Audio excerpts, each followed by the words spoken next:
Hello and welcome to another episode of the Spideydude Experience. I'm Zach Joyner, your friendly neighborhood webmaster and host of the program.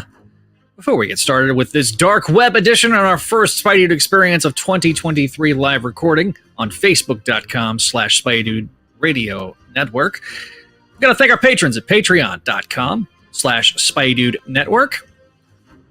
Patrons such as Vinkman, Scott, Greg, Phoenician, Jurgen, Kale, Georgia, Cindy, Jessica, and I can't see the last two, but because my computer is being exceptionally slow tonight, that's why we're running a little late. But if you're watching us live on YouTube, you see all the names of our patrons at Patreon.com/Spideydude Radio or Spideydude Network. Got some more exciting stuff coming to you sooner rather than later. I'm Zach Joyner, your friendly neighborhood webmaster and host of the program. Welcome, as we're going to be covering two issues tonight, issues 910 and 911 of Amazing Spider-Man, covering the next parts of the Dark Web Saga.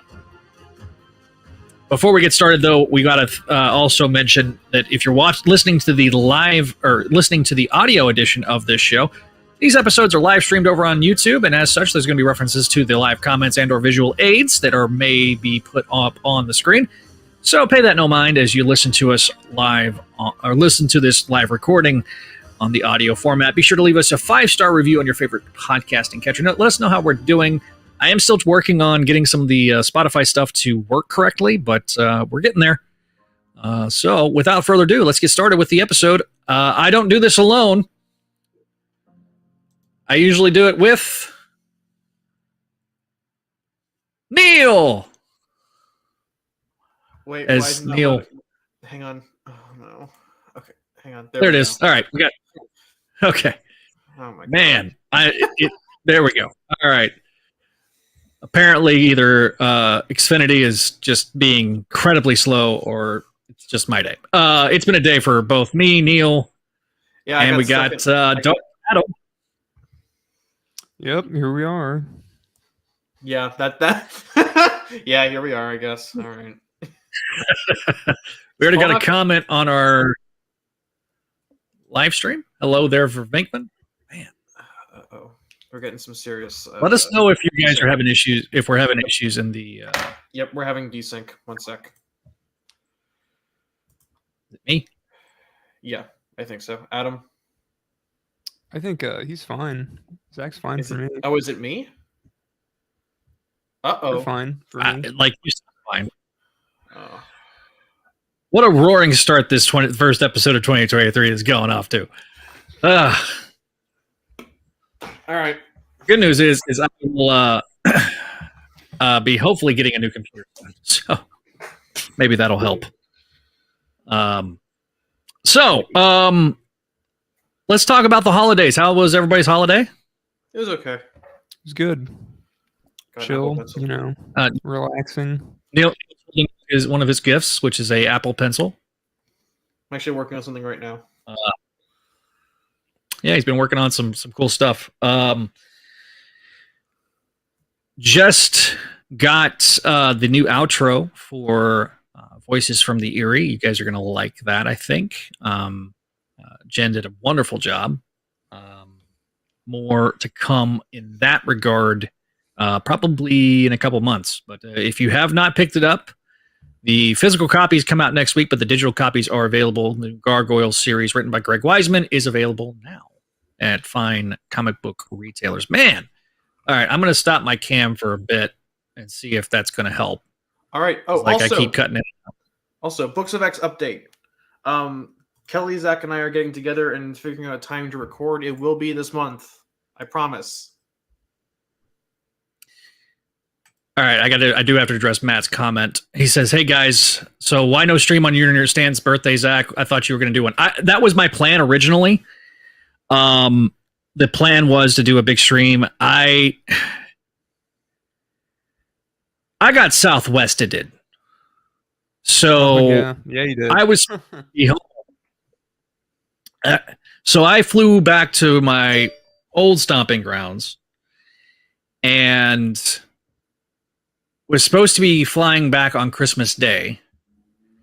I arrive at the airport after my flight was delayed twice. The airport was about an hour from my house. I literally go to gas up my rental car, and then I get the text that my flight was canceled. So, go talk to the lady at the ticket counter. She said, we can try to get you out the next day.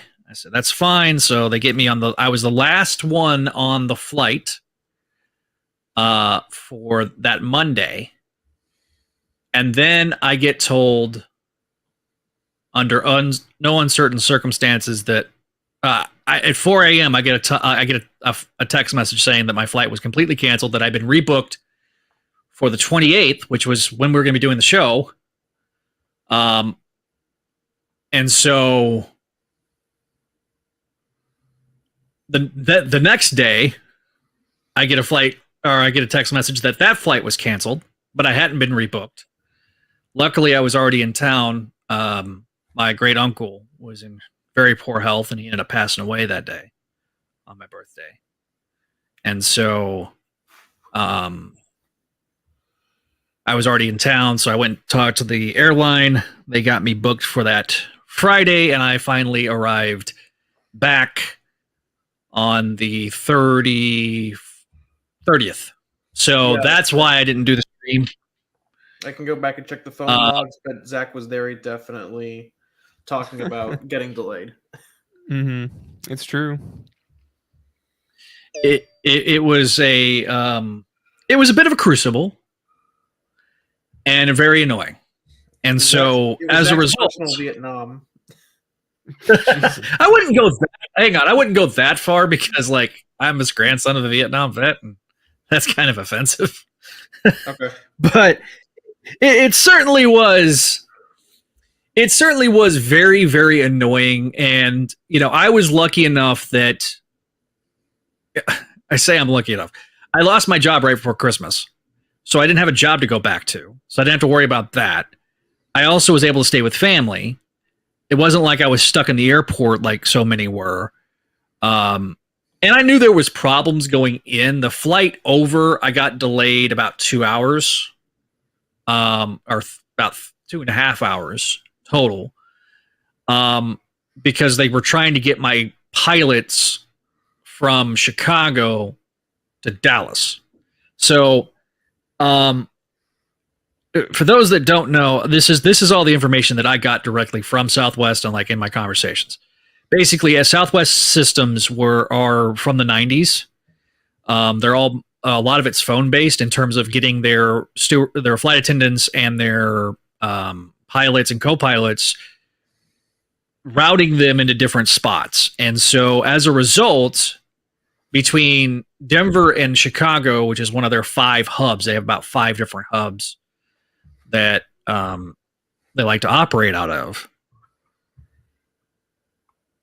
The chaos was you already had the delays that was naturally done because of the storm. Then you had people in the wrong spots, and they couldn't get them to the right spots because some pilots were on the phone for 20 hours, on hold, waiting to get told where to go, and then they were timed out because there's standards. You can't have can't work more than 17 hours in a day. Even if you're on standby, that's considered time that you have to fly. So there was people that got a pilot gets in there and then he gets grounded because he's timed out. So it just was a perfect storm. Like I say, I was pretty fortunate. I was with family and friends. I got to spend my birthday with my dad, which was kind of fun. Got to see a bunch of people that I wouldn't have gotten to see otherwise. Back home, and so it was cathartic. It was a very much needed break from being down in the Houston area by myself. So it kind of sucks because I still haven't done Christmas with my daughter because her mom caught COVID. So oh Jesus Christ, Zach. Yeah, I was supposed to do it. What's with the Nat 1 rolls recently? Jesus Christ. Yeah, it just, listen, I've made the joke quite a bit that if I didn't have bad luck, I would have no luck at all, and that's been basically me for the last 2 years. Yeah. So, yeah, someone who works at an airport, you were there. Yeah, there were a lot of delays all over the place over the holidays. So my condolences over the loss of your uncle. Oh, thank you. My uncle, he was in his 80s. We were kind of his grandkids because he never got to have grandkids, and he had been in pretty poor health over the last 2 years, really 2.5 years. And so, on one hand, it was very sad to see him pass, especially on my birthday, which is kind of a bummer. But on the other hand, my cousin just had his baby, so I got to watch my second cousin become a dad for the first time. So that same day that I lose my uncle, I gain a cousin. So it's very, Oh, geez, Venkman. on one hand, yes, I had the Parker Luck for Christmas. So, but yes, on one hand, losing some. Yeah. I could joke about the ex-wife giving me, a voodoo doll or something, but I'm not going to. But all in all, I had a good Christmas. I did get the, in terms of Spidey swag, I'm not going to touch my shelf because I spent literally 2 hours working on my shelf today. I did get the Amazon 5-pack with the Human Fly, Silvermane, Molten Man, Razorback, and Ultimate Black Suit, right? Yeah, Ultimate Black Suit, which made no sense. We talked about it at the time. That made it'd been different if they just. It was hilarious. It kind of hilarious. Hello, SoFlo. So I did get that for Christmas. I did get the stuff from Venkman for Christmas. And yeah, so apparently my pizza's here, so I'll be right back. Okay, so I guess you have to kind of kill time while Zach is here, or while Zach is gone. So like I said, Paulie's here. Oh Jesus, we're gonna be over with the show by the time he gets. We don't even have Slotman to talk about. All right, so like I said, Books of X. So I wanted to touch base on this because we had mentioned on the gaming stream that we did a couple of weeks before Christmas about Books of X starting this month, and I intend to maintain that schedule. Zach, Kelly, and I are scheduling a time to film or record the episode, and I believe it'll be either recorded or streamed live, just because it's the first episode of the series and we want as many people to see it as possible. So, we've got the idea of what we're talking about down. We just need to figure out a time to talk about it. So, Adam, do you have any updates? Sounds great. Oh, okay. No, I don't really have any updates, I guess. How was your Christmas? It was good. Relaxing. Okay. Zach, we're out of things to talk about. Oh. What else are we talking about? Pizza time. So I was just updating the audience on Books of X, letting them know what the game plan was on that. Yes. Looking forward to it. Yep. I'm gonna get Kelly and Zach into a room together and kind of hammer out either let's just record it today or record it in the near future, but it will be recorded in January. That's my game plan, and I'm planning to stick to it. Kind of had enough moving parts to last me a lifetime in the last month alone, so it's been kind of talk about crucibles. It's been kind of a difficult. Oh, Jesus Christ! Who turned on the red alert? Oh, sorry, that's my calendar alert. I need to disconnect my phone from the soundboard. Yeah, sorry guys. I don't care. We're going to get copyright struck for that. The red alert sound from Star Trek that I legally purchased, by the way.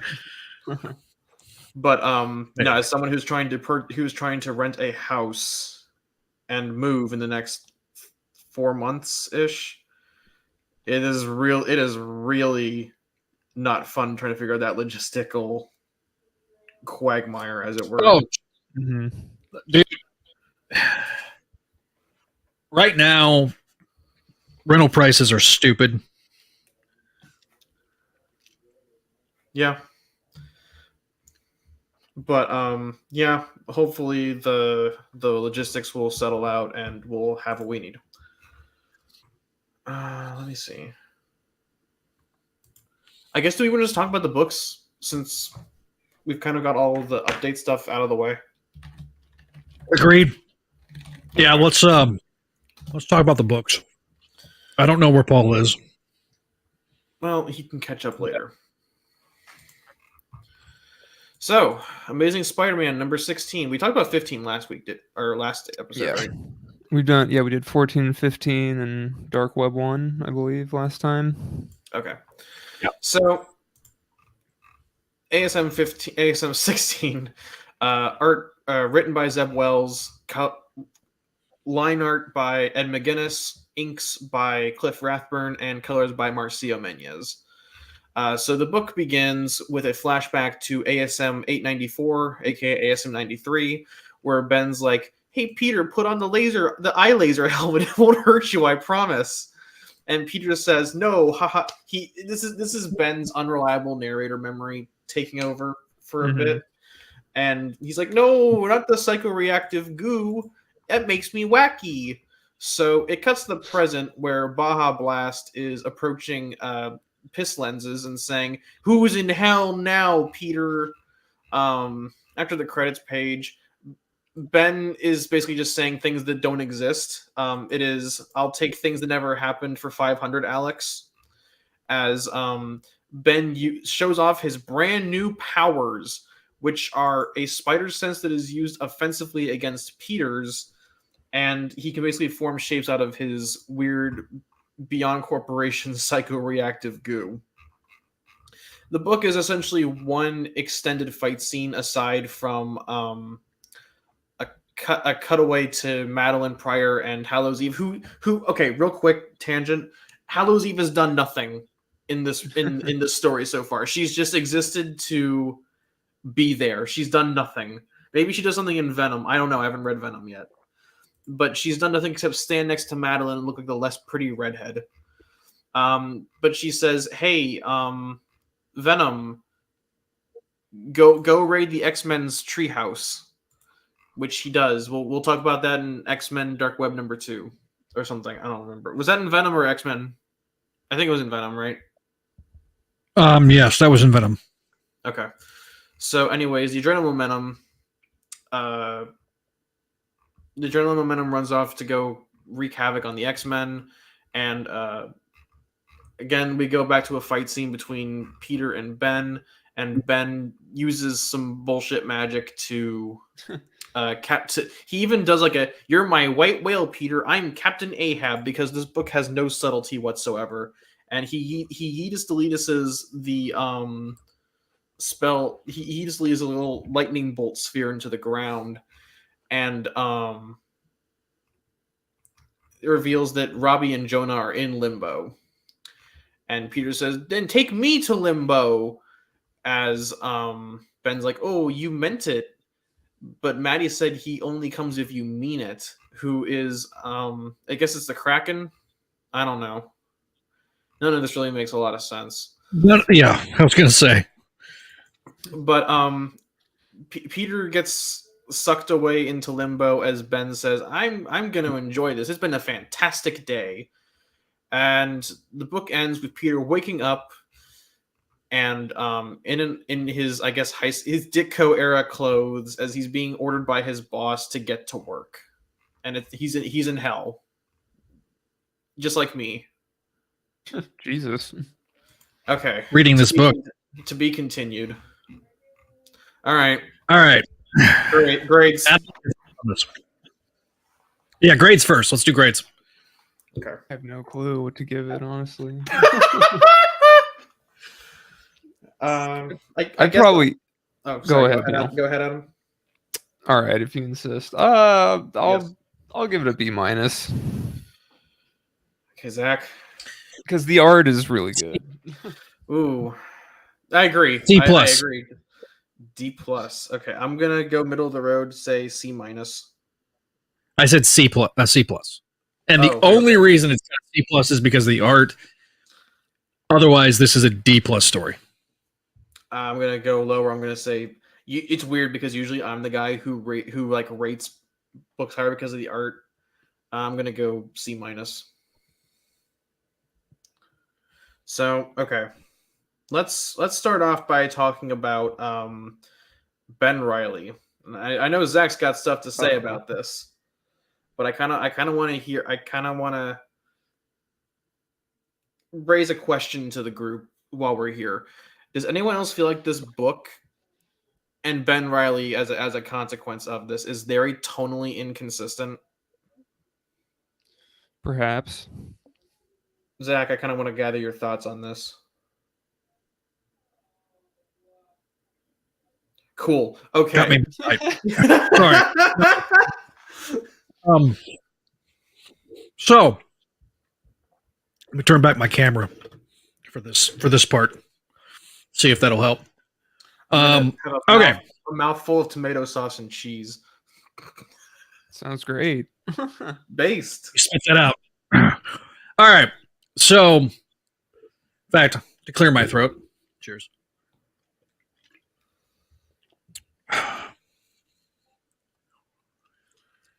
Tonally, this is exactly my criticism of what Slott did during his run. This event is the plot driving the characters, not the characters driving the plot. The way that we've had to twist Ben Reilly into the amount of knots to get to the point that we have Chasm being a character that is tonally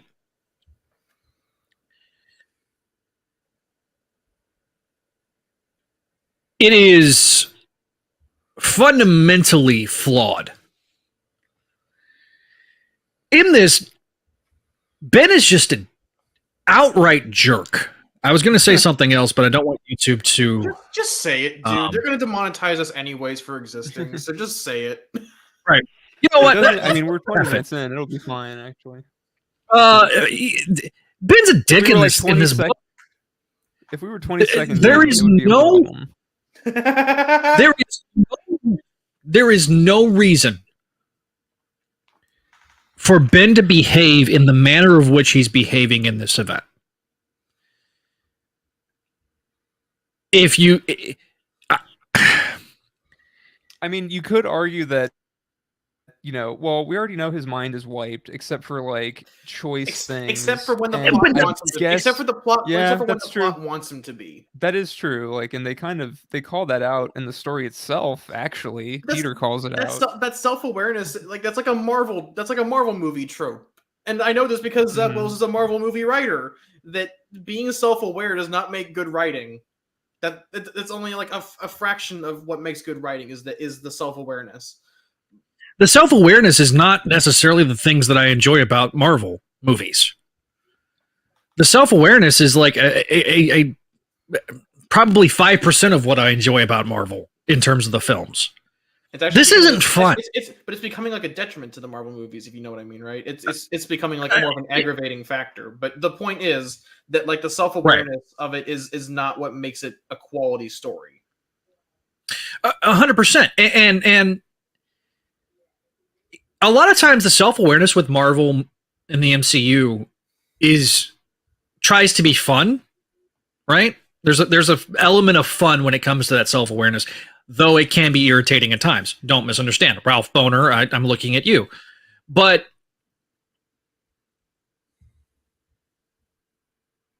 this is a classic case of treating the audience like they're stupid.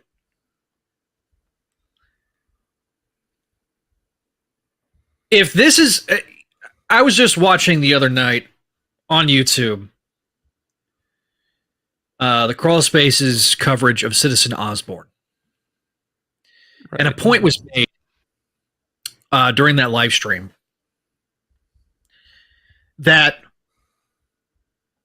the plan for Norman was flawlessly executed upon his return back from the dead. Excuse me. And so this has been a fundamentally flawed, botched resurrection, and creating a dark side of the spider to where it's just Peter Parker being a dick is not a fun story for me to read. I'm sorry. We've already gotten this. It probably could work, but it's just the problem is that well, you guys are mentioning the tone, so I guess it's the tone of these two issues that make it. I wanted to point that out is that the book simultaneously wants us to think Ben's crossed the point of no return while also feeling bad for him. And the problem is the book tries to have it both ways, and neither one works. Ben is not like past the point of no return. He's just being a dick, but he's also not tragic because like not only is he the one perpetuating his own victimhood, it's not even Peter's fault. And Ben, and like I said, the plot is very selective in what memories Ben does or doesn't have, depending on what the writer wants to do with them. And Ben already knows that Beyond Corp was the one who did this to him. It wasn't Peter. But now, for all of us, for no reason, we're pivoting back to Peter's the one who wouldn't do it because he wouldn't put on the brain laser helmet.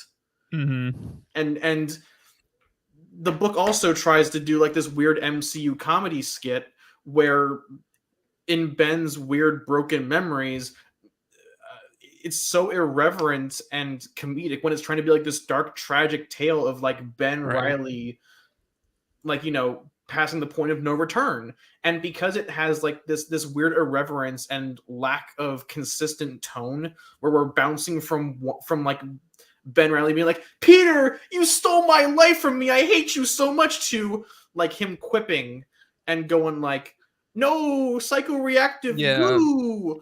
Or or in the last issue when Peter gets blindsided by Venom, he goes, "Well, back to work." Like I'm supposed to be expecting a Seinfeld laugh track. Mm-hmm. Like it's all over the place tonally, and it feels like I'm being told like it's like please clap. It's like I'm. If you guys follow politics, you know what I'm talking about. It feels like I'm being told, please clap. Yeah, the infamous Jeb Bush rally where he's like, please clap. You know, like, because that was supposed to be like, he says this big epic thing, and then he's like, please clap. But that's what it felt like. I felt like I was being told to like laugh at Ben Reilly going, well, back to work, I guess. It just, again, the reason for this arc existing was supposed to address the chasm issue, right? But it doesn't. As Venkman says, and I was literally about to make this statement, the humor undermines the seriousness of the situation. Mm-hmm. You got this. You got this dark element, and you could really lean into it. You could do a darker than Superior Spider-Man situation. But instead, we got Ben Reilly just not giving a flying F. I'm saving the F-bomb for later. Okay, great. Uh-oh. You only get one. So and just look, I make the joke in the description of the episode where it's, you know, Ben and Peter are fighting like it's 1995. Mm-hmm. This is maximum clonage level bad. With good artwork. This reminds me so much of Amazing 404, the Ben Reilly issue, or the Ben Reilly versus Peter issue, where they're literally fighting in Jackal's lab. It's got great artwork by Mark Bagley. The story is trash. This is the same damn thing. I feel so bad for Ed McGuinness because, for one, he keeps consistently getting put on awful books. He keeps getting like Jeff Loeb's Hulk, Jeff Loeb's Nova, Jason Aaron's Avengers run, and now this. Like, this isn't the same level of bad as those books, but It feels like McGinnis can't catch a break. It'll be nice to see Ed McGuinness not drawing this. I hope that his next arc is a lot more fun and a lot. Honestly, I hope that his next arc is a little more grounded, street level, because I want to see that. Because this is what I've said when describing this run to people. I have said this several times on the show and other places. The Peter Parker stuff is the problem. The Spider-Man stuff has not been a problem until now. And ironically enough, it's been both the stories that have been drawn by Ed McGuinness that have been the problem stories for me. And it sucks because like he's the one who's carrying the quality of those issues. Yes, like, it's 100%. Like Wells is saving the good arcs for John Romita Jr., which I get it. You wanna make your marquee artist like the guy drawing the main stuff, but Dark Web is supposed to be your main event of the run. Like that's what they pitched this as, is like, aside from what Peter did, like this was supposed to be like not only the wrap up for the Chasm story, or like at least like a stepping off point, but also a wrap up for his Hellions run, which ignores the characterization Maddie's been given since then in New Mutants. But it's done. The Maddie stuff is going on over in the X-Men tie-in. Like all Maddie's done in this book in ASM is stand around menacingly and order Venom to go break shit. Again, this is when you this feels like a vanity arc where it's, oh, I'm Zeb Wells, I need to wrap this up and this up. So why don't I just smush this together? Let's put peanut butter and pickles, a peanut butter and pickle sandwich, and just smash it together. The only person that likes it, it's pregnant, usually. Okay. A pregnant person at least likes that. I don't know anyone who likes this. Jared says F+. So no, Jared. I'll grade. I'll be more kind. It's McGinnis carries this book. McGinnis carries this book hard. Like his art alone, combined with Marcio Menyes and Cliff Rathburn, is worth at least 2-letter grades for me. Right? Look, I mean, this is like I said, is a D+ story, but I give it a C+ because of Ed McGuinness's art. Ed McGuinness is a great artist. I want him to do more Spider-Man. I just don't want him to do more of this. I would have loved for him to have been one of Spencer's rotating artists. Oh my God! Yeah, if he had been on the bench, holy cow! Again, most especially of the artists, especially since Otley was inked by Rathburn many times, right? And also because Otley barely did any work on the book. I mean, and now he's going back to Image. Oh, hang on, no. He did the first year. The first 18 months of the book, there was a lot of Otley.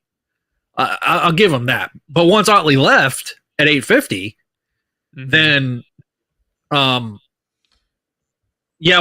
kind of replaced Otley with Bagley, which is not usually a bad trade, except when John Dell is inking him, which makes thank you. Which makes Neil's name. I can't even say Neil's name.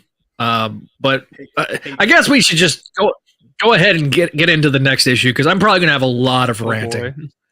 One thing I just want to say is I think what the problem is what it comes down to is that I don't think this story is the right story to explore this evil Ben Reilly character.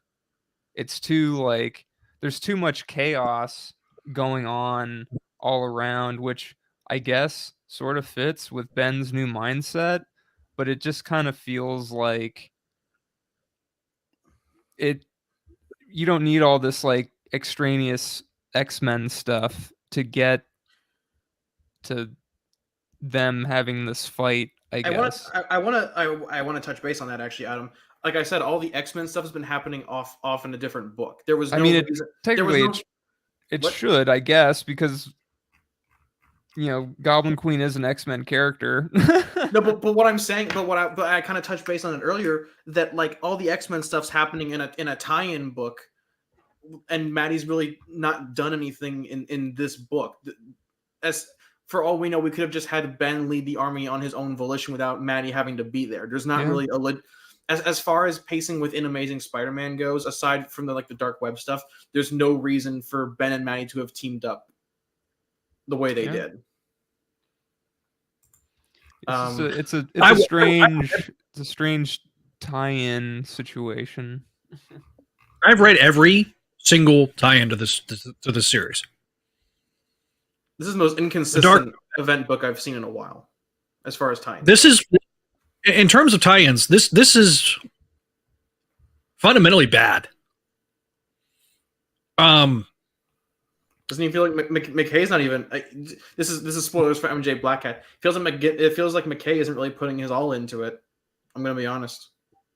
No, this is McKay's worst story that he's done.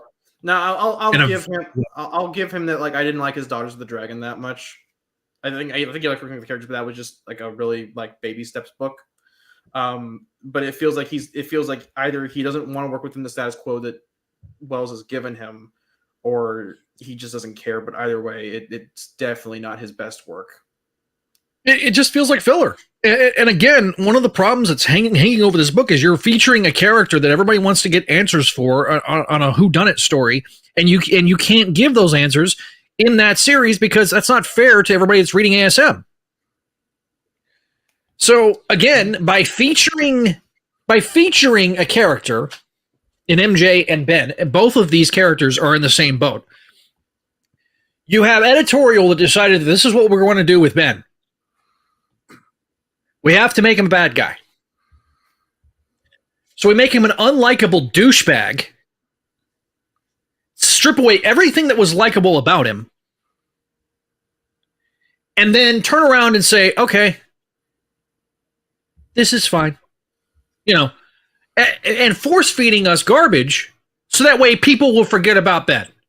That's a cynical Ben Reilly fan would say that, because none of this, from the moment when we started winding down Beyond until now, none of it's been earned. None of it. And as a Ben Reilly fan, it's offensive to me that I have to sit there in order to read one of my favorite characters of all time, a character that I identify with a lot. It hurts my heart to know that the common Spidey fan is not going to be won over by this. I mean, we've even seen, like, I hate to use like social media anecdotes as statistical information, but I don't think I've seen anyone on Twitter, like, aside from like, the hardcore, like, it's like I gotta get my Batman guys who will just read Batman for the sake of reading Batman, say they like this run. I've not heard. If someone says like, I like some of the ideas, there's like 50 different asterisks attached to why they like the run. It's kind of embarrassing. I don't think I've ever seen Spider-Man. Javi brings up a point in the chat. He says, Chasm's greater than Ben Jackal. That's like the lowest bar you can ever reach. Sorry. I was about to say. Both suffer from the same problem. Making a fan favorite character, a hero character, into a villain, generally speaking, doesn't work. Look at Hal Jordan. They've Hal Jordan to Ben Reilly multiple times now. This is the third time in 5 years. The fans that Ben Reilly don't accept that. Was the third one the end of David's run? Yes. Okay. But that was only, honestly, I genuinely think that got sabotaged as much as Beyond did. It was very telling for me when I reached out to Peter David to talk about that run. He said, I'm going to let the work speak for itself. Didn't want to talk about it. And Peter David that's bad. Likes to talk. When Peter David doesn't want to talk about it, that's bad. Because Peter David will talk about anything. He ain't afraid to throw shade. And I honestly think he was so... the writing, the art in both of those was so bad. Both Scarlet Spider books, the last 2 issues, literally took a shit. In both runs. Oh, yeah, you're the Chris Yost one... Yeah. No, the Chris Yost one, crammed so much shit in the last issue that it was borderline unreadable. And then it shunted it off into New Warriors, but that's an entirely different... Yeah, and then they had to kind of make this a rapid turn to set up New Warriors because, frankly, Yost thought he was going to get a year 3, and they said, no, we're going to do a relaunch with New Warriors, so he had to literally, can all of his stories. He had a shit-out ending. And so he had a terrible ending. In both cases, I think Eric Latham was brought in to, as like a kind of a pinch hitter to help write, script those last 2 issues of both series. And it's not Eric Latham's fault.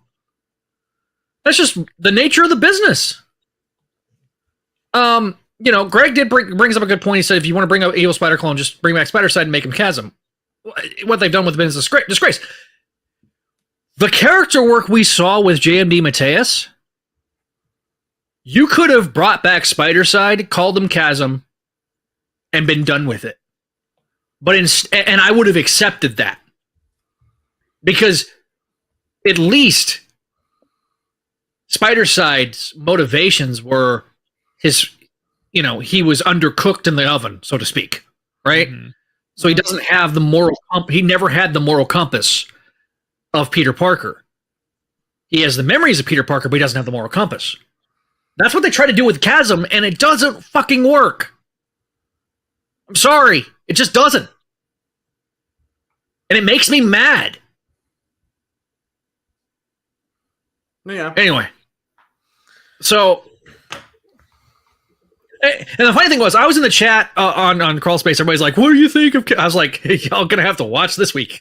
Because I ain't going to say it on here. I'll put... there's not enough room in the text chat of YouTube for me to talk about how much You need more than 200 characters to express your anger. Yes. And I probably... Look, when this is all said and done, I'm going to write an editorial of what not to do with a character. And I will break it down. It'll be up on Spideydude. Spidey-dude.com.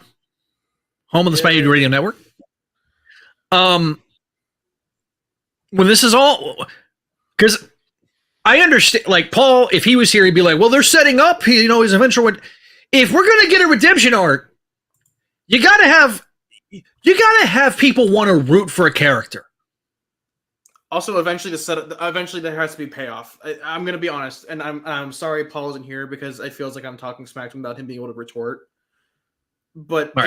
every time Paul does like coat posting and says like, "No, it's a setup, I promise." When's the payoff gonna happen? I'm tired of waiting for the payoff. It's like, what did Peter do? It's like this should have been solved already.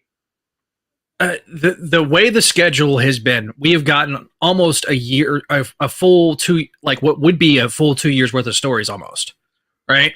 We're at the 18-month mark of year 1.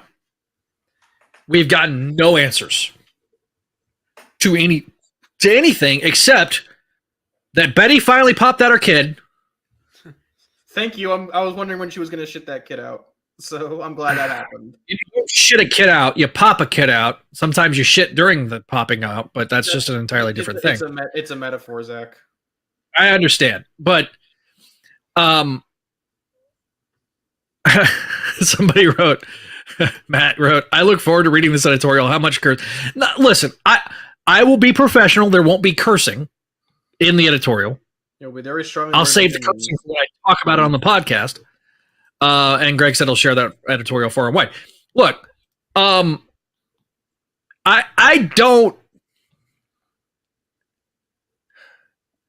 completely agree with you, Neil. There has to be some sort of payoff here. Jared, that's where babies come from.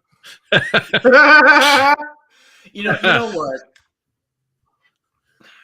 Here's a weird take. I get why people don't like the Peter Felicia romance. I get it, and Right. also nothing's really happened with that. So what was the point of introducing it? Why not have Peter and Betty try again? Like, I know we're going back to the Wolfman era, and we're bringing back, like, what was it, ASM once? Not ASM. That's a horrible person. Okay, Josh, shut up. Look, But my point is, like, if you're going to try another romance arc with Peter, like, maybe have an arc with some thematic element to it, and like have Peter can be the dad that steps up and not the stepdad, especially because Ned's now in prison for hobbing and knobbing all over the city on a glider. Mm-hmm. I don't know. It just feels like the Peter Felicia romance has been undercooked, and there's been no point to it. So it's like, well, maybe we could introduce a romance that actually has a thematic component to, like, Peter being responsible.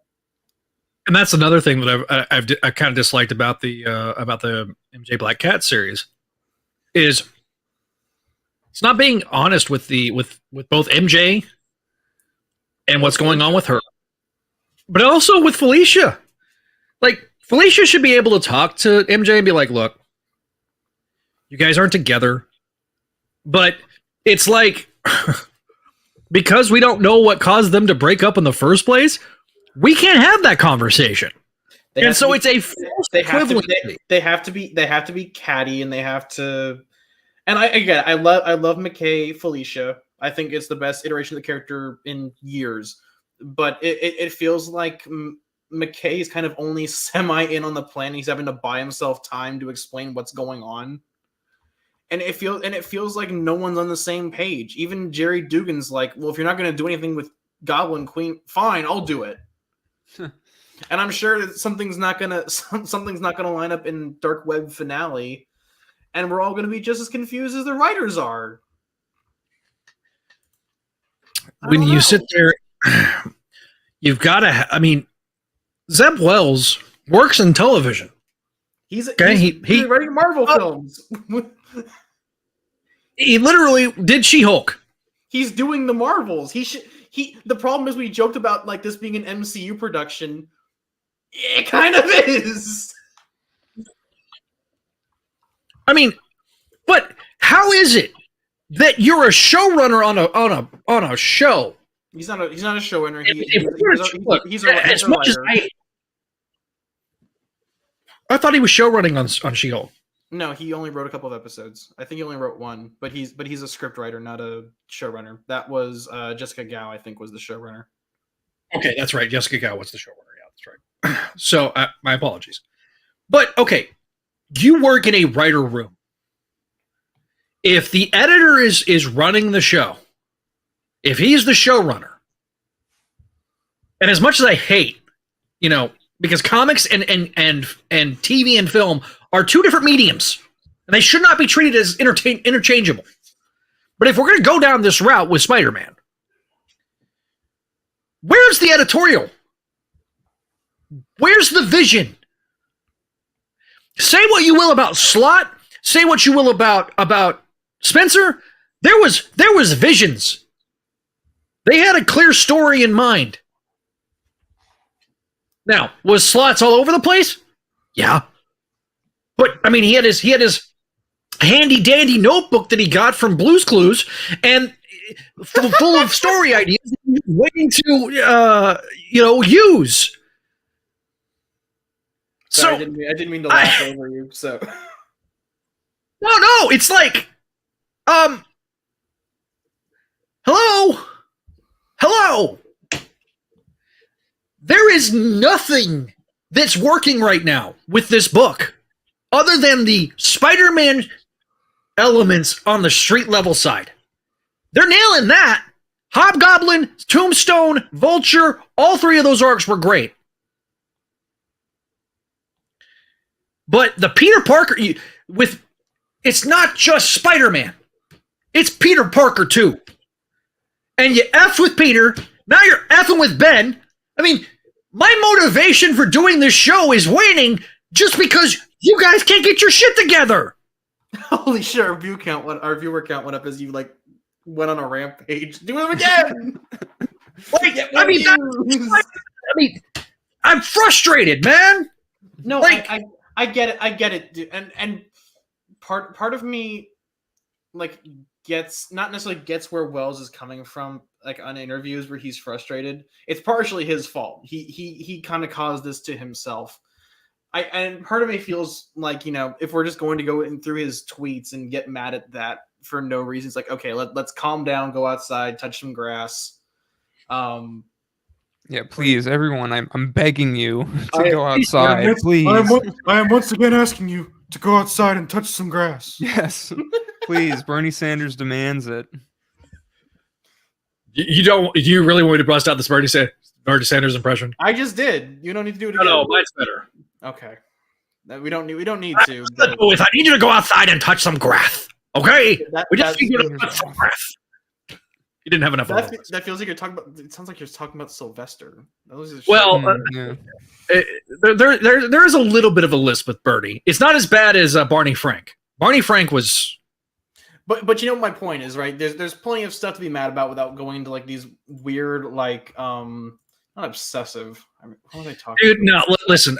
And I wasn't going to get into this necessarily at this point, but the whole obsession with the freaking marriage at this point. For those of you that's your end all and be all. You're dooming yourself. For one, you're dooming yourselves to an unhappy existence. Exactly. You're never going to be happy because honestly, as long as you got guys like I guess Tom Brevoort, Low. Essentially, the chain of command at Marvel right now is stacked against you. But also, not only are you going to be eternally unhappy, it's not going to fix the book. There are fundamental problems to the Amazing Spider-Man book on an editorial level, as well as just the book has been in circulation for 60 years and needs a break. That getting the marriage back won't magically fix the book. And I want people to understand this because people are. There's a lot of marriage stories that are shit. Okay, Time Bomb, the Robot Parents, decent chunk of Mackie Byrne. Well, that kind of counts. All of that. Look, most of Mackie Byrne was terrible. But my point is that like simply getting the marriage back, and this kind of ties into. I promise this is a point with the Wells run because it's tied in on what Peter did that caused him and MJ to break up. It's like you're dooming yourself to unhappiness for one thing because it will never change as long as the current chain of command exists. And Marvel is, I think, smart enough economically to not toss out their entire crop of editors and having to replace them with people who will fight for better wages. But also, Marvel. Yeah, that's a good point. I wouldn't trust any right. Well, I don't know. I'd like if Dugan wrote them, but but my point is, and Dugan are probably the two guys that I would trust because they're professional enough that I feel like that they can do it. But anybody outside DeFalco and DeMatteis and those guys, I don't. I would trust Nick Spencer. Okay, you want to hear a hot take? I kind of don't trust Spencer. I don't know. There's something about like. I don't know if you heard that, but that was a nuclear bomb. Very loud sneeze. Holy shit. You heard that? Oh my god. It was very faint, but I still heard it. And Radiac brings up a good point. Marvel is going to consistently like hang it over our heads.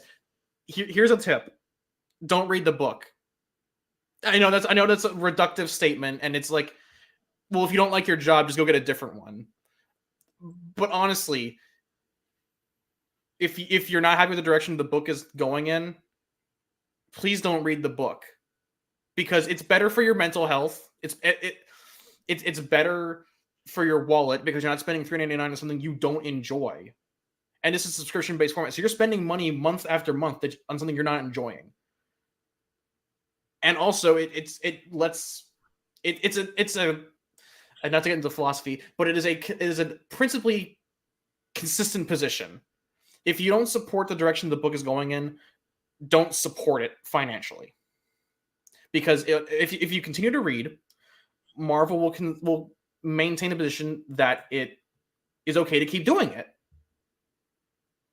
So I guess that's my little lesson in comics purchasing manifesto. You know, I got to the point when it came to Peter and MJ that I want them together. I don't care if they're married. Marriage is just a legal document. Mm-hmm. Okay? Now, this is going to get me probably in big trouble. Take it from the guy that's been married and divorced. Twice. Well, second divorce is ongoing.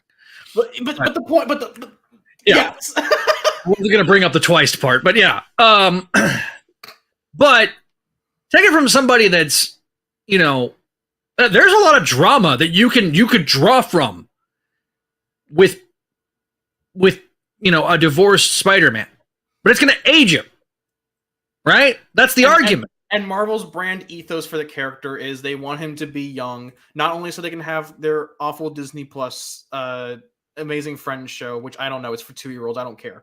But the idea is that a young Spider-Man is a sellable Spider-Man. This whole notion that started in the year 1999, that Spider-Man needed to be younger. It started with Bob Harris, and then it definitely supercharged with Quesada and especially Bill Jamis and the ultimization of Spider-Man. That part isn't really Bendis's fault. Bendis is more just like he accidentally got popular doing something editorial probably told him to do. Oh, yeah, and you know who's the most sour about all that? John Byrne. Yeah, because John Byrne wanted the ultimatization before Ultimate came out. Chapter 1 was basically them trying to modernize the mythos for the 21st century. Nobody liked it when it's part of the 616. And then they go off and form their own universe and then do their own imprint. And it goes like hotcakes. And frankly, is one of the pillars of the MCU. So I can't talk down about Ultimate as a line, because without it, we don't have. And most of our popular culture in the year 2023 would not. Yeah, I mean, it really was the breeding ground for what. Sorry, the way you phrased it, just. I know. But the overall direction of Spider-Man, there's a problem. There was a lot of things that Nick Spencer fixed with his run. Right? Things that were that felt off. But in the back third of that run, it created new problems. Ned Leeds came back. That was the big one that carried over into this run. I'll say this. That's something Wells has actually done a really good job with. Yeah. But Ned Leeds, again, I've always said Ned Leeds was not a character. In my opinion, he was a plot device. He was brought in to create drama between Betty and Peter, drive a wedge between them. Then he was, the resident reporter gumshoe that kind of got replaced by Ben Urich, because Ben Urich was much more fleshed out than Ned Leeds. Then he became the workaholic husband for Betty to have an affair with Peter with. Right, becomes a workaholic, creates drama. Becomes the Hobgoblin retroactively. Dies. Gets killed. And Vickman makes a point. Nick Spencer not only fixed the broken toys, but he told it in a meaningful way. He made things make sense. He took the colors of the tapestry and said, let's weave it back together. Let's fix these holes and let's make them make sense. Things like Harry. Things like making Carly Cooper a character and not a caricature.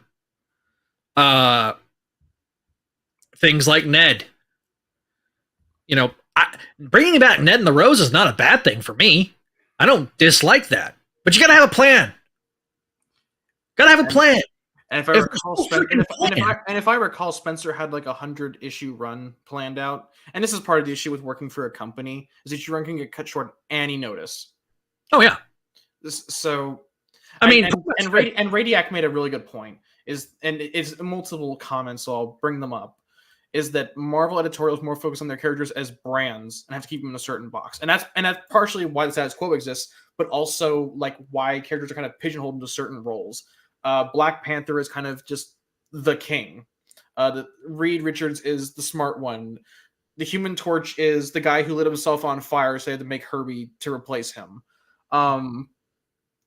The X-Men are the broad idea of a marginalized group, so they have to be that way, and that's kind of leaked over into the Krakoa era, which we'll talk about when we get to Books of X.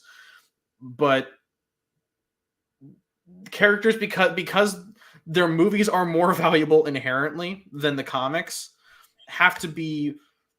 they're not allowed to fundamentally change, and that's part of the issue with like characters being owned by corporations. It just feels like, yeah, Radiac's completely correct. I feel like he's phrased it in a perfect way, that the characters are IPs, but that's the job of marketing in the suits. Right. And Radiac, look, I brought this up too. Miles is right there to take the young teen hero that desperately want to regress Peter into. But if they didn't take that out in the Clone Saga with Ben, neither now with the cajillion spider people. And that's right. Look, you have so much now. You can tell your teenage slice of life stories with Miles. You can tell, they're doing that in his run right now. They're doing it really well in his run. Oh yeah, Cody Ziegler again. Knocked it out of the park. I did not expect a good run out of him, but shit, he did it. Developing a bench. If that's what ultimately comes out of Beyond Era, developing a deep bench with Spider-Man, the Spider-Man line, okay, I'm in. And I think that they did some of that right. Most of it was, again, just start giving us answers. Stop giving us a mystery without the end goal. And I feel like that's what we've gotten with this run. Is I don't know if there's an end goal when it comes to Ben. I think as far as brand identity goes, Chasm is now just Venom but green. Yeah, and who wants to read a retread of a retread? Hang on, really quick, Adam. I kind of want you to jump in because I feel bad because you've been muted and I feel like I'm talking over you. So if you have something to say, I'd love to hear what you have to say. I don't really have anything to say. I'm just letting you guys go. Okay, I just felt kind of bad because you were kind of sitting back, and I was like, "Oh, okay." I want to make sure we want Adam's opinion. He's sitting there with his hands like this and being thoughtful, and just nodding his head in agreement. I just want to make sure you have your say, okay, man? Mm-hmm. Yeah, jump in. Feel free to jump in. Well, I will say that, to filibuster when he normally does. I will say, Be a contrarian like Paul. I will say that the problem with Miles is that he isn't Peter. Hey, holy shit! I summoned him. Speak of the devil, he shall appear. Oh, brother. Oh, buddy. Paul, your timing was perfect. Well done, P-Thug. Yeah. Yes, well done indeed. I'm on a trip to the grocery store, so I figured I'd stop in for a little bit. Sorry. Well, not with this issue yet. So we're still talking about ASM 16, which we're not really talking about ASM 16 anymore. We're kind of we're talking about the brand. Kind of ranting, and there's been brand ranting, and so okay, Paul, what do you got to say? What do you think of the first issue? The Here, in. Hold on now.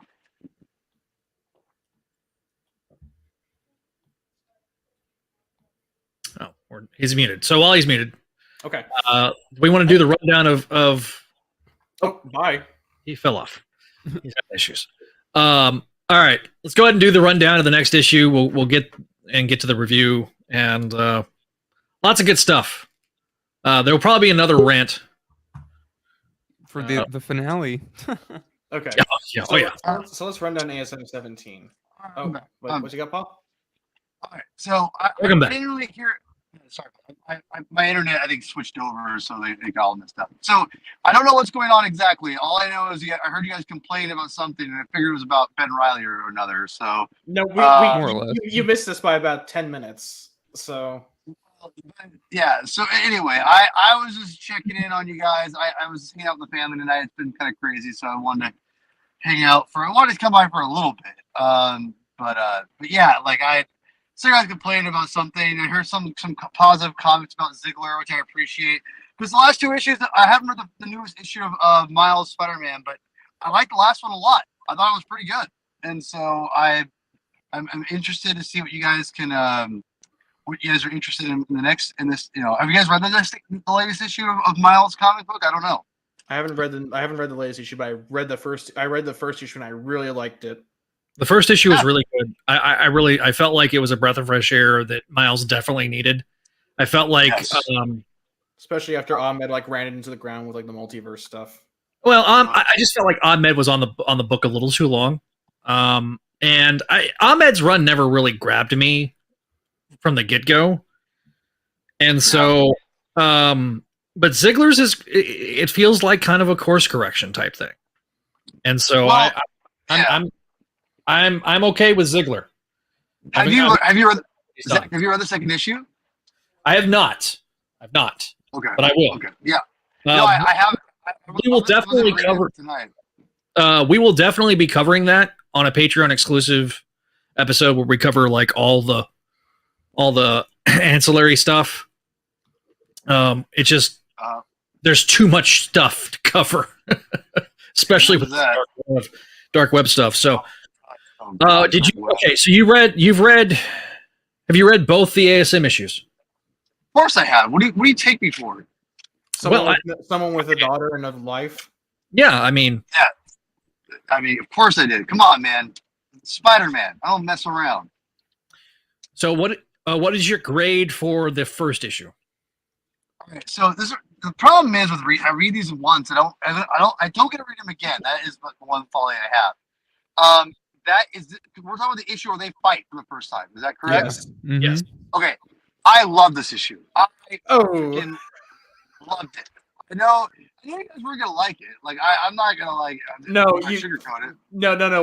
I don't disagree that you liked it. I just you missed a lot. You missed a quality Zach rant, and that's fine. The context will be lost on you. But just I think you can piece it together.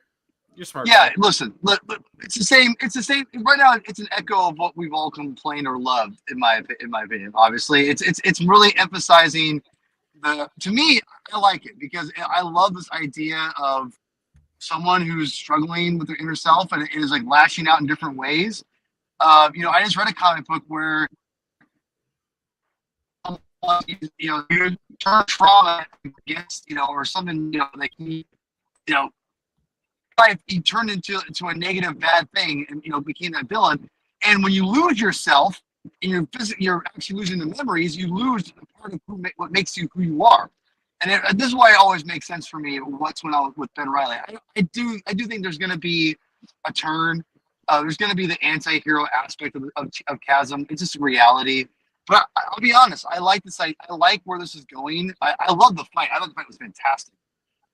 It was just really cool to see two Spider-Man characters fighting, and listen, are there too many Spider-Man characters? Yes. But I think right now, if I like he's different enough to where you're using an established character and trying to turn it into something different. I know I don't want to fight about why it is bad or good or whatever. But for me, if they leave it as is right now for all the Spider-Man characters, I think we'll be good. I'm good. I love the fight. I thought Ed McGuinness' fight was fantastic. It felt like a real callback to why I love superhero comic books. Seeing two guys and fight, or gals in costumes, duke it out. That's what I came to here for. And I got it. I thought it was fantastic. So Great art. I loved it. I'll give that issue an A-, man. Okay. The I don't average know if shoots we up. Oh, That's right. then our view count just dropped. Oh my god. Okay. So, we spent enough time on ASM 6. We've spent an hour on ASM 216 or ASM 16. Let's talk about ASM 17. ASM 910. We're now to ASM 911, aka 16, volume 17. Okay. So, same creative team: Zeb Wells, Ed McGuinness, Cliff Rathburn, Marcio Menez. So, in Limbo, a bunch of demons are just going to work, and they're kind of role playing as Daily Bugle employees. One of them, who looks like the aliens from Mars Attacks, is trying a little too hard to play his role, and a bystanding Peter Parker socks the shark guy in the face when he threatens to eat the Mars Attacks alien. And much like Doc Ock's arms, I guess Mars Attacks is in love with Spider-Man now, who he calls Parker Pete Man. It's a little weird. I don't get it. Like, Hey, it's weird. It's meant to be weird, Neil. yeah. Well, it's not. It good. is. Well, I have something to say about that. But anyways, Jonah is giving the demons the rundown for the day. Let's go hit the streets. Be mad, Jonah. And Peter has to stop the demons from tearing Jonah apart. And Jonah says, "I want tasty pics of Spider-Man, Parker. Do you hear me?" It's basically the demons distorting everything to because they don't really understand how the real world works, I guess, because they are Pinocchio and their strings have been cut and they don't know how the real world works. So Peter goes home for the day, or I guess just kind of wanders around New York at night. He is like a Green Day album. He walks a lonely road, the only road he's ever known. And Chasm says, "Hey Peter, have this apple." Because I guess it's an apple now. We kind of thought it was a fig or something. Yeah, and it had a skull on it before. Yeah, I guess it's just art. I guess doesn't- whatever it the doesn't this artist time. whatever the artist wants it to be. So Peter basically says, "No, I don't know what the apple is.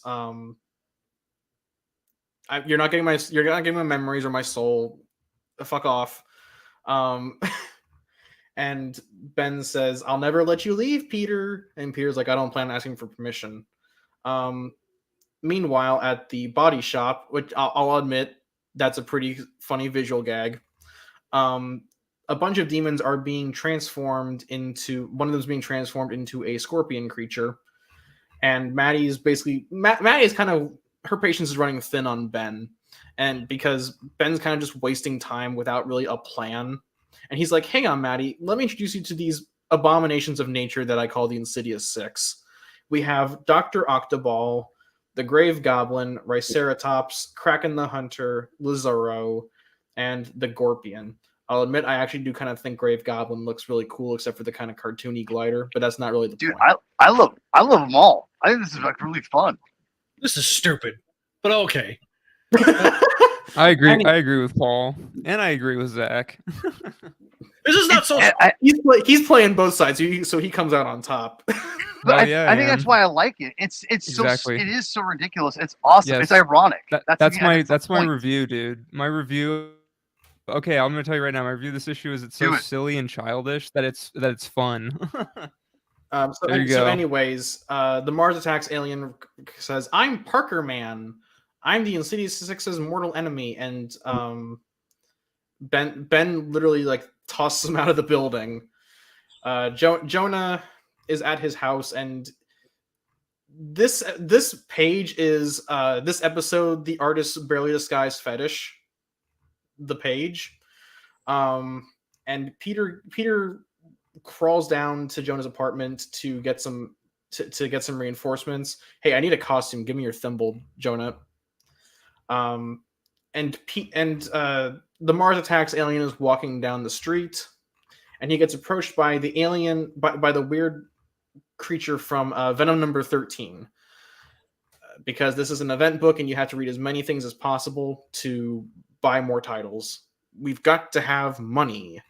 The demon creature thing, I don't know. He kind of reminds me of the Ninth Sister from Star Wars Fallen Order. He dips it in a sample of the Venom symbiote, which I think is enchanted. I have no idea. I'm kind of confused by this book. But the symbiote gets on top of the Mars Attacks alien. And we'll get back to him later. But Jonah says, "Hang on, we're gonna be real boys. We're gonna be real reporters." And Robbie's and the demons are all kind of into it. They're getting into their roles for once. And Peter takes on Peter rescues Robbie and Jonah, and they escape kind of, and they get attacked by the Insidious Six. And I will admit that this one page made me laugh. Do you have the bravery to face the Insidious Six? Sure. It's a good one. Peter that line feels like it was written with Roscoe Lee Brown saying, as the Kingpin, "Do you have the wherewithal to fight the Insidious Six?" All right, fine. All right, cool. One good line in the entire effing book. But anyways, fight scene ensues, and once again Peter jobs out. For once, I guess it's not the Oscorp suit he's wearing, so I guess that makes it okay. But anyways, as what's the Dr. Octopus one? Not the Dr. Octopus one, the Kraven one. Kraken the Hunter. As Kraken's about to finish off, Peter, a muscly hand grabs Kraken and beats the crap out of him. And this Battletoad looking motherfucker comes out and says, "It's REK-RAP time."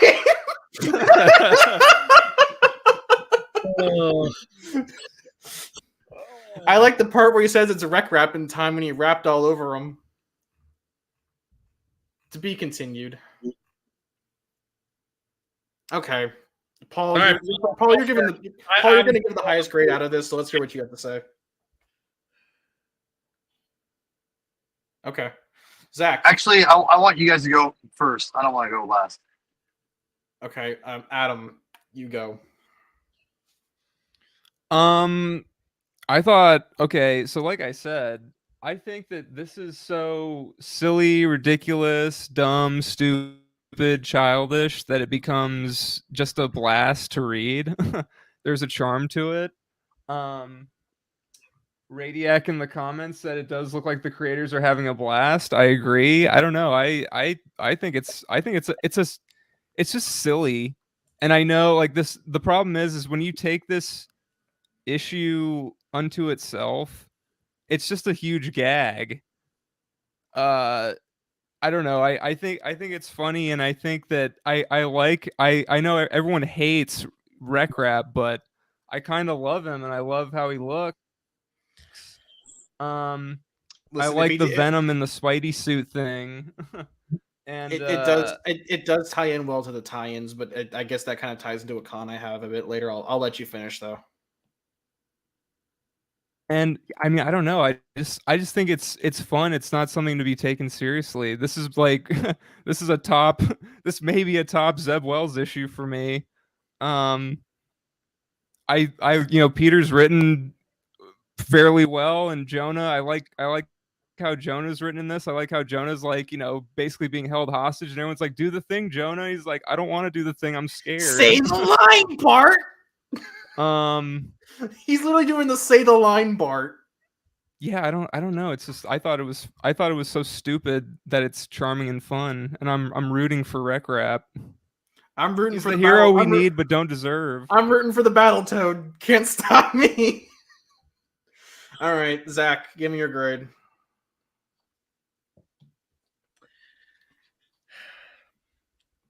D-. Okay, I'm not gonna go that low, so at least I'm not the.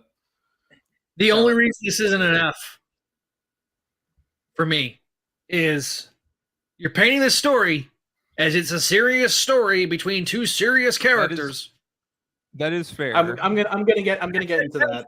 That is wadded up and thrown out the window and thrown into limbo, and we get this.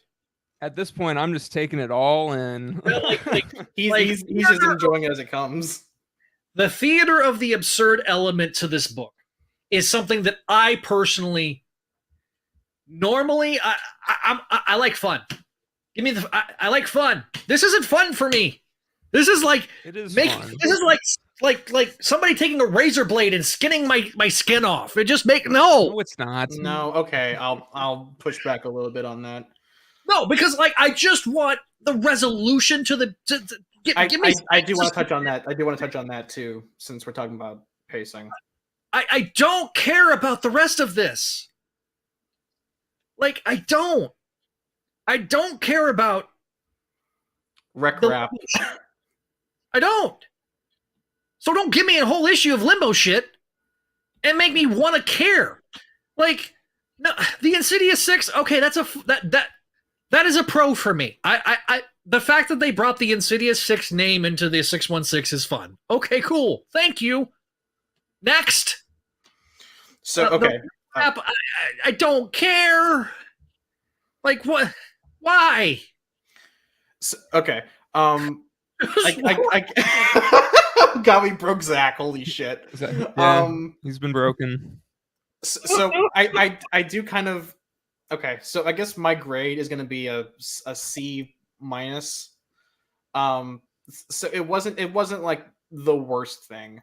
I think the issue for me is it's the pacing for one thing. It feels like, okay, so how many issues are we getting into this for Dark Web? We're only getting this issue and then issue 18 and then the finale, right? The Dark Web Dusk issue. We have one more ASM issue and then the Dusk finale. Yep. Yeah, so to me, like I get what is happening here. Like Ben's trying to wear Peter down into eating the fruit. It's meant to be absurd. The problem is, like, I mentioned this in the last issue, that the book is trying to be like a serious like commentary on like Ben Reilly not being in control. He's lashing out. But the book to me just cannot take itself seriously long enough for me to care. It constantly like stops to like go hee hee ho ho, look at this absurd little gag, and some of them are funny. Like I said, the Insidious 6 and like Peter's reaction to them, like, sure, I guess let's do this. And you know the demons not knowing the specific thing, that's kind of worth a couple chuckles. The body shot, I'll admit, the visual gag of like the body shot being where they transform into the Insidious 6, I got a laugh out of that. And the little guy being like, I don't know if I want to be Scorpion Man anymore. Yeah, and it's to me, like it's perfect capable of being funny. It's just like, you know, it feels like it's tonally all over the place. And I find it hard to take any of this seriously when it's supposed to be like a big serious story. It's like I checked out of it being serious. But the problem the problem to me is that Wells keeps insisting that it is serious. Sure. Like, look, guys, Peter's gonna beat Ben, and then like Maddie's like, hey, remember this whole demon army subplot we have going on in the X-Men tie-in? That's kind of important, I think. And Ben's like, no, I want to go do my weird fan fiction. To me, it just feels like it's not really sure what it wants to be. And that's, I think, the greatest crime. And this is kind of a problem that Spencer had in like the last half of his run, where he didn't really know what his run wanted to be. So it was kind of just like half serious, half overly serious, and half like overly satirical. And it kind of fails at being both. And also, I kind of want to talk about this weird part, is that, and this is more of a logistical issue that I think was miscommunicated with editorial, is that Ben is very insistent on Peter eating this fruit so we can get like his memories and soul and shit. But in the Dark Web X-Men tie-in, Jean Grey literally fixes that problem by just copy pasting her memories into Maddie's head and solving the plot. So why can't Jean just do that for Peter and Ben? I mean, granted, there's an 80% chance she'll turn Peter gay by accident, but what? Oh wait, do you not remember the Jean turning Iceman gay joke? No. There was a joke back in like Bendis's X-Men run that Jean accidentally turned Iceman gay. You have to be a shit poster I guess that joke doesn't go over Yeah, well with the people who don't I'm understand so the internet. confused. When they randomly outed Iceman as gay, the time displaced version of Iceman, right? Yeah, and the joke was that the joke with people who read the book was that Jean made Iceman gay by accident. But regardless, it feels like Dugan accidentally solved the plot and didn't tell Wells. So now Wells is trying to. God, if that's what we're gonna get to justify this, fine. Wait, what do you mean? Like, good. If Ben gets freaking unplugged and plugged back in, and he I'm fine with it. God Almighty! What a lazy son of a! It sucks because like in the X-Men tie-in, it actually kind of works. That like Maddie went to all this trouble to like seal Jean's memories, and Jean's just like, "Sure, you can have my memories, fine."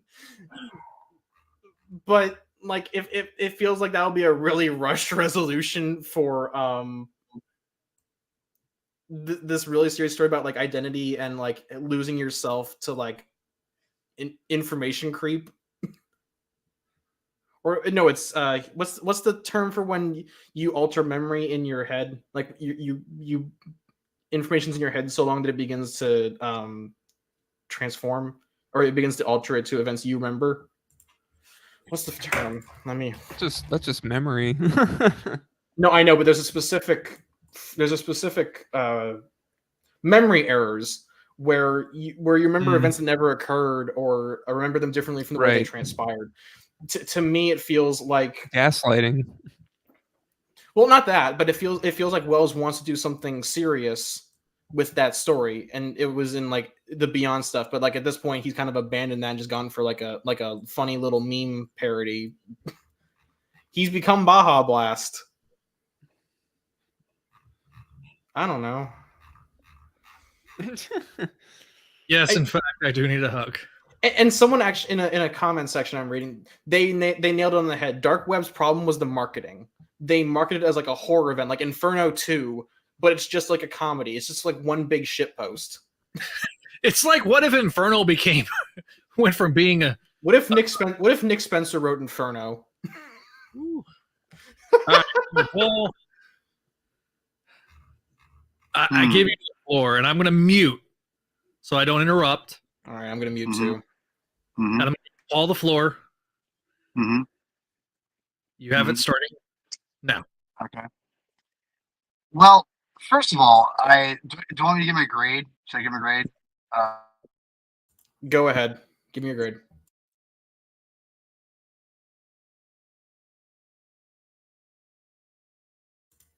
Wow, that was a really well thought out opinion, Paul. I'm so glad we got to hear it.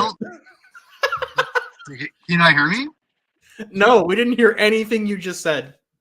Oh, my bad. Can you guys hear me now? Everything cool? Yes. Yes. So the thing is with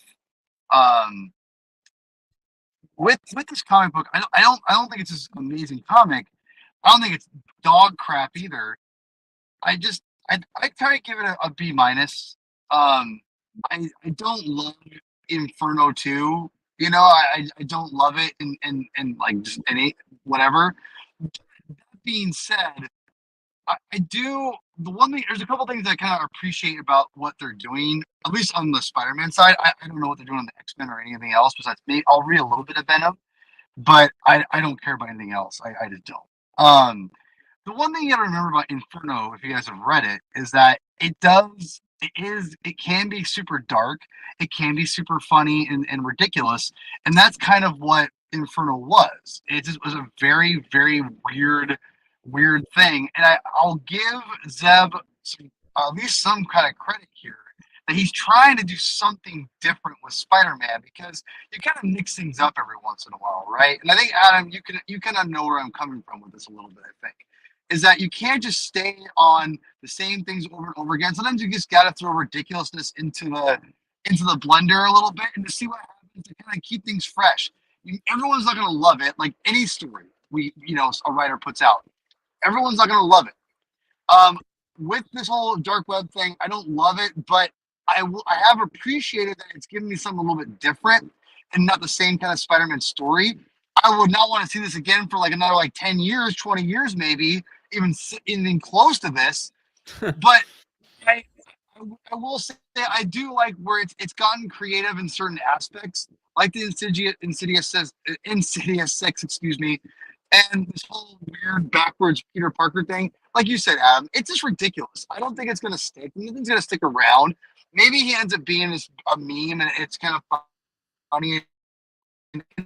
It's meant to be ironic and emphasizing, Peter and what he's, what he won't give back to Ben. And I think you bring up a great point. Is this whole idea of this whole dark web thing is meant to say, identity, do memories make the person, and things like that. And I think that's what I like where this is going a little bit, is the fact that we're going to be getting Ben. Will Ben learn, his memories are the memories what makes the person, or is the person that makes the person? And and maybe a blend of that. I don't know. I think it kind of is a little bit of both. And I think that what Ben will learn is a lot to maybe become, who he is not his memories, but who he is as a person inside. And I think maybe that's what they're going with. I don't know. It remains to be seen at this point. But I do think that there is something to be said about losing your identity, and when you lose your memories, what does that mean? There's lots of great stuff in there, and I think that they're using Ben as that vehicle. I know Zach hates it to death, and now listen, I can appreciate the fact they're using this, and I was never a fan of the idea of using Dark Web and Inferno Part 2, the sequel, to do this with Ben right off the bat. If they would have done another story between here, I'd be more okay with it. The fact, I understand, Zach, your frustration a little bit because of the fact they're using this ridiculous over-the-top story to tell a pretty, a character that you hold very dear to yourself, and all these changes, they're all kind of with it. I can understand your frustration, so I totally get that part of it. I do wish they didn't have. I do wish they had a story that was placed between this and beyond, but alas, I can't change that. So yeah, I do appreciate the fact that it's giving me something different. I don't love it. Like, again, I like it. I think it's fine. It's fun, but I don't want it to last much longer either. So it's one of those things where I understand what the writers are doing. They need to keep things fresh. I do wish a little bit that the Ben Reilly thing wasn't being wrapped up into this, but I can't change that. But I've liked what they've done so far. This is probably my least favorite of Ben in the issue, even though I enjoyed, like what Adam said, the irony of this whole issue is hilarious, and I kind of like that aspect of it. And to be honest, this whole backwards Peter Parker, or whatever his name is, Venom-looking Spider-Man character, it's going to be interesting because Ben might see this guy. This guy's being inspired by Spider-Man. He doesn't have he doesn't have the memories. So maybe that, I don't know if this will happen, but maybe like it'll show Ben that like it's not the memories that makes you, it's who you are. And that's one of the things you touched on with the X-Men comic that I haven't read and never will read because I don't care. Is about when Jean Grey gives Madeline, her memories. What's it gonna mean? It probably won't mean shit because she's still an evil character. She's an evil person. Like, it doesn't matter if she's got the memories. I think that's the thing that Ben has to realize. It's not the memories that make you, it's who you are. But he's obsessed in these memories. I can understand his anxiety and his fear of losing your memories and who you are as a person, but that's not who you are. It's who you are as who you are, right? You are who you are as going forward. And it's just like anyone who's dealt with, moving on from the past, for some people, they want to forget their past. They don't want to know the future, and then that's the thing about, I think, this series that they're not really leaning into as much is the fact that that could be the main story, the underline of it. So I like the story. I don't love the story. I do think it's fun. I do think that this whole goofy aspect it definitely was a part of the original Inferno and aspects, not everything, but in aspects, and it doesn't bother me. And also, I'll be honest, and I don't mean to upset Vakeman here because he's probably gonna throw be like Zach and throw trash cans here in a second. But Vakeman, I've been watching real Ghostbusters, and I gotta tell you, these demons line up with the real Ghostbusters ghosts real well, so that it really flows well together for me. So these don't really bother me as much. right now. But yeah, I don't think it's I think it's fine. I think it's a fine story. My least favorite, I think, of the Spider-Man Dark Web stuff. I don't want Dark Web to go on much longer. It's not going to, but I do think that the stuff with Ben isn't going to be resolved in this series. I don't see it happening. So that's just me. I don't think it's going to happen. Okay. I look, I don't think it's gonna happen either at this point. You could have done a really psychologically well-driven story with Ben losing his memories. You still can though. That's the thing. I think you still can. I kind of wish they'd done that instead of Lamau. Look at my weird science experiments. But guys, they already did that. They did that with Beyond, and you guys hated it. So I mean. Well, actually, hang on. No, I liked it when they did like the what was it, the Zeb Wells issue that Dowling did the art for. I like that. I like that. That was a good one. I wasn't happy that we were going down the route, but I think if like a DeMatteis was in charge or writing the Ben Reilly elements, I think he could do a really good character analysis of what it means, like what you're saying. I don't trust Wells to do it, though. And I think that's... Some might say that's not fair, but that's honestly how I feel. I'd love to be proven wrong. I'd love to be proven to where...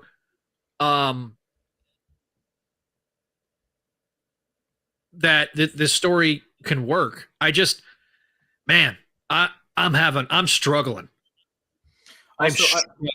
Also, like I mentioned, I mentioned a pacing problem. We've only got 2 issues left to go, and we wasted a lot of time introducing the Insidious Six. Which, if you really wanted to, I don't think that you need to have like these splash pages introducing like these characters who were just introduced for like royalties or something.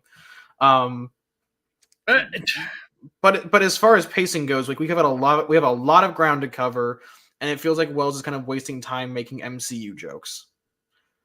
And again, I came into this look with a bit of sense of dread, and I know that probably is coloring my perception of it. But I just wanted a story that I would have been fine if it had been a horror-tinged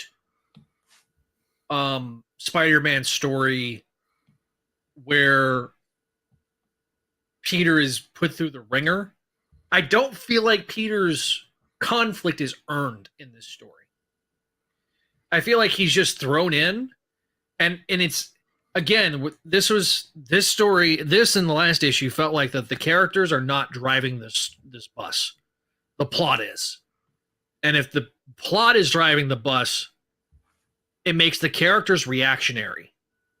It makes Peter reactionary and Jonah reactionary, and sometimes you can do that. You can get away with that, but I prefer it the other way around, where the characters are driving the story. And that's what I'm not getting. And yes, I can maybe look back once this story is over with and we're moved on and we've done another Ben Reilly story that's more maybe psychologically driven. I'm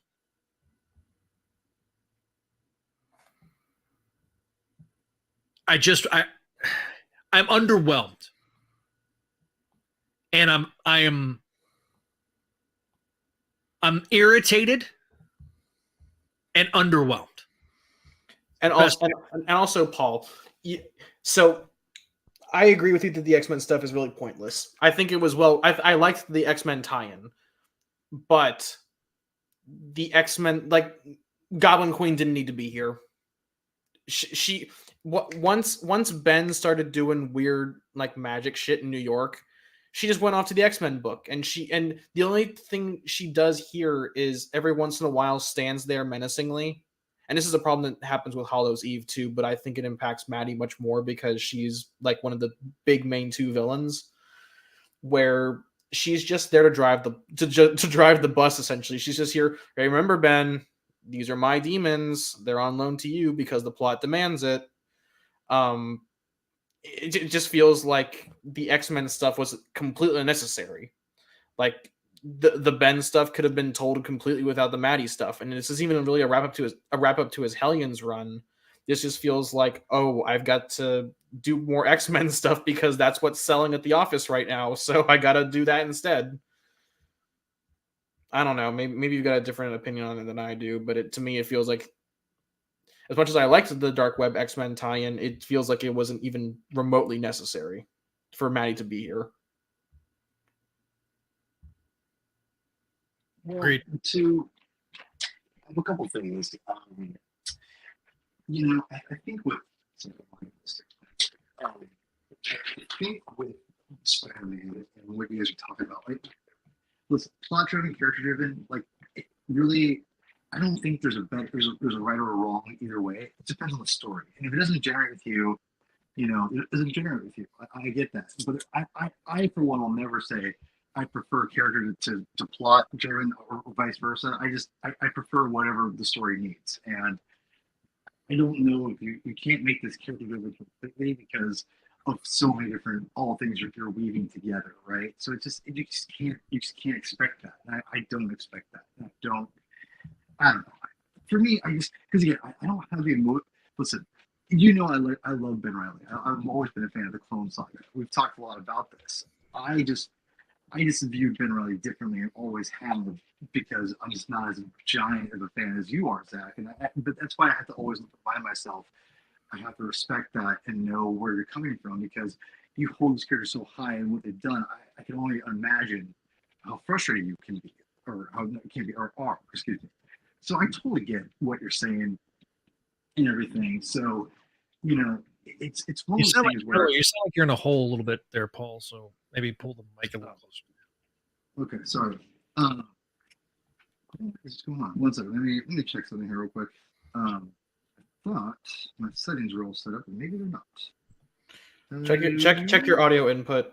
Make sure you're not on your computer's built-in mic. Well, it sounds like you're on AirPods a little bit. So if you're using your AirPods, I'm on AirPods. So yeah, you'll have to project a little bit. Okay, so sorry, I'm in. Yeah, so anyway, yeah, so I just feel that there's more to me that this we can be hard on this, and I totally get why we're hard on it. It's not my favorite thing in the world. I do want to have the psychological like battle or have more of like emotional resonance with Ben and what's going on, but it is what it is. The one thing I'm going to say that I'm grateful, and I'm kind of excited that if there's one thing that Dark Web's going to give us that I think is, in my opinion, worth it, maybe Hollow's Eve, man. I'm pretty into this character. I didn't really give a crap about her before, but man, I gotta tell you, like Hollow's Eve, the character, like with her and Chasm together, and like just thinking about back in the original Inferno when Hobgoblin got turned into a real demon. Because you want to be as powerful as like the other Hobgoblin. I'm gonna be as powerful as the other Hobgoblin, and they turn into a real demon. I like that kind of thing where it's like the supernatural elements kind of creeping into Spider-Man. Hollow's Eve is an interesting character, like a super interesting character. So I think there's like, either way, I think it's gonna come out. It's gonna be still pushing that forward with Chasm and Hollow's Eve forward. And I think there's going to be some cool stuff with them in the future. I really do. I think this was just more of a way of like, hey, let's be funny and put the two clones together. I wouldn't have done it, but it's happened. It's not been as bad. I'll say this: it's not been as bad as I thought it was going to be. And I think honestly, I do. It's been surprising. It surprises me how much I've enjoyed it more than I was anticipating, because I think of Hollow's Eve and because of like.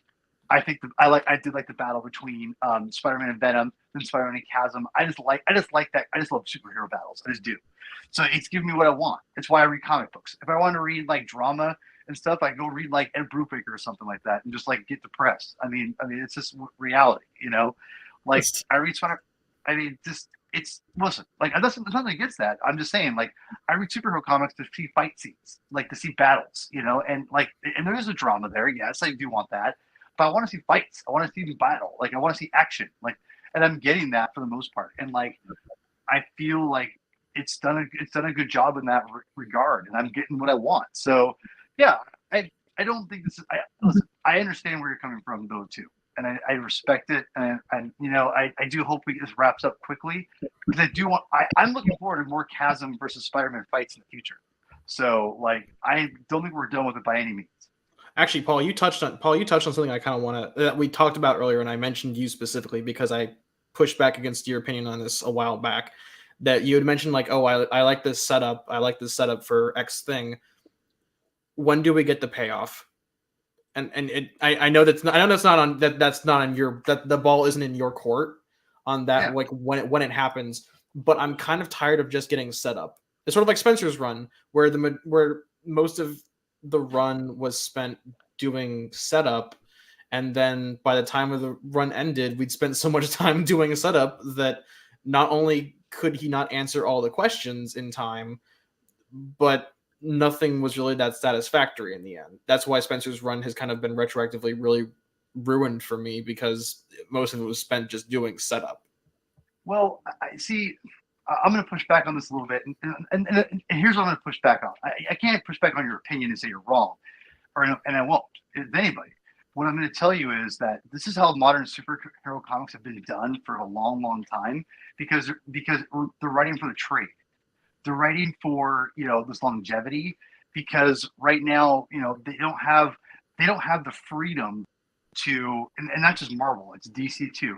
They don't have the freedom that the writers in the 90s and the 80s did, where they could do one and dones and can have more freedom to tell different kinds of stories and do the setups where it's an issue like Chris Claremont, you know, will touch on something he'll do like a year later, and he'll touch on that and then bring it out to be a huge plot point later on. We're like, oh my God, we're, you know, and not have to worry about going, you know, driving that beat home, because, you know, they had more freedom back then.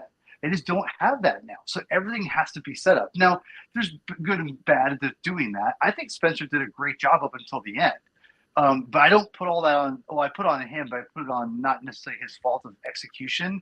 Of just like, I think he put the editorial in a bad spot and they scrambled. I think that's what happened. You know, so that to me, in my opinion, I think Spencer's for the most part is a B+ run. It's just, I think I don't give it an A+ or an A because of the last part. Even though there's parts of it I do like still, except for the last couple issues. But again, I think that's Chris, you know, Gage being like, "It was me all along." I think it was probably him, to be honest, but that's just me. It was me, Barry. It was me, Barry. Yeah. So I don't listen. The old clip of Vince McMahon pulling off the mask, saying, "It's me, Austin." Yeah, I just love it. So listen. I just think that setup is whatever. Like I don't really hold that against people, because they have to do this. They have to keep people's attention. This is serialized comic book storytelling, and you have to keep setting things up, you know, and for a resolution. It's just par for the course. I mean, it's not exactly like wasn't done back in the day when I think comics were like they had more freedom, because they did. They had to do tons of setup. The difference is they had more room to breathe the stories out than they do now. And that's that's what you're seeing. The problem is they're being told they have to wrap it up in a certain amount of time. They have X amount of, you know, they don't have the freedom to be like, you know what, Zeb, you're gonna be on the book for as long as you want, and here you go. And he can just tell his story. Here's a contract for 2 years or whatever, and then you know, if he doesn't want to write the book for that long, you know, we just don't know. My point is, like JMS is a great example. I think JMS is the last example of someone who did a great job of being able to have the freedom to tell the kinds of stories he wanted to, and you could see it. He had the fruits of his labor throughout that whole run. I think we all would agree, for the most part, that run's pretty damn good. I mean, barring a couple of things that, you know, since passed, et cetera, et cetera. But that's the thing right now. They're just not able to do and have that freedom, because they're constantly churning things, and things are in the industry, and to be honest, in general, is a little bit in chaos, because everything's in the unknown of how and things are running. Because I think comics are really at a transition period where I think things are going to get better, but I think they're just in such a weird transition period that no one really knows what to do, and the big two are like, they're kind of in limbo right now themselves because of what they're, you know, the movies, because that's what drives their profits. You know, the comics are the R&D department. So they're in a weird spot until comics kind of figures out what their role is, which hopefully means a bigger role, I think, in the entertainment industry, in a sense of like medium itself, not just like the characters making movies. but the medium becomes a bigger thing of itself, that's when we're still going to get these setups of like these condensed storytelling of setups like you're complaining about, Neil. And I'm not saying you're wrong necessarily either, but a long way of me saying that you have to kind of always, you can't look at everything in a vacuum. You have to keep the context around you.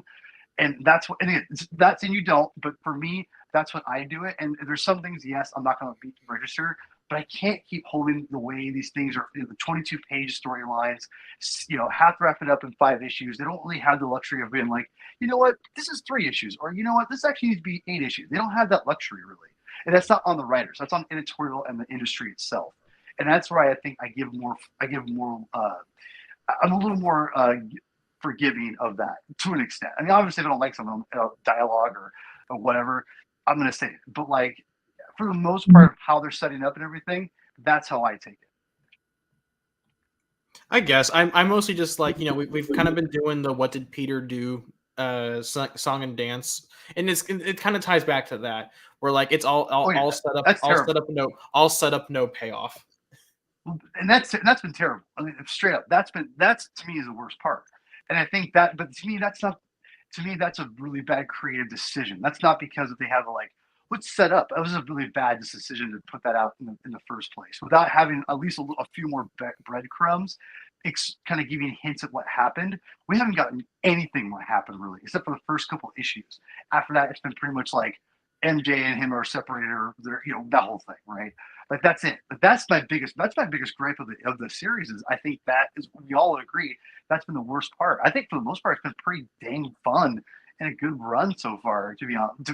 Better than I kind of anticipated, way more enjoyable, minus the X-Men stuff that I don't really care for. To me, it's higher highs and lower low, or high highs, low lows. Well, Wells, whenever he gets a book, whenever he gets the rhythm going, he really gets it going. The Hobgoblin arc and the Tombstone arc, when it wasn't focused on that damn mystery box, A+. Not literally A+ as a grade, but Wells was following general well-written writing conventions.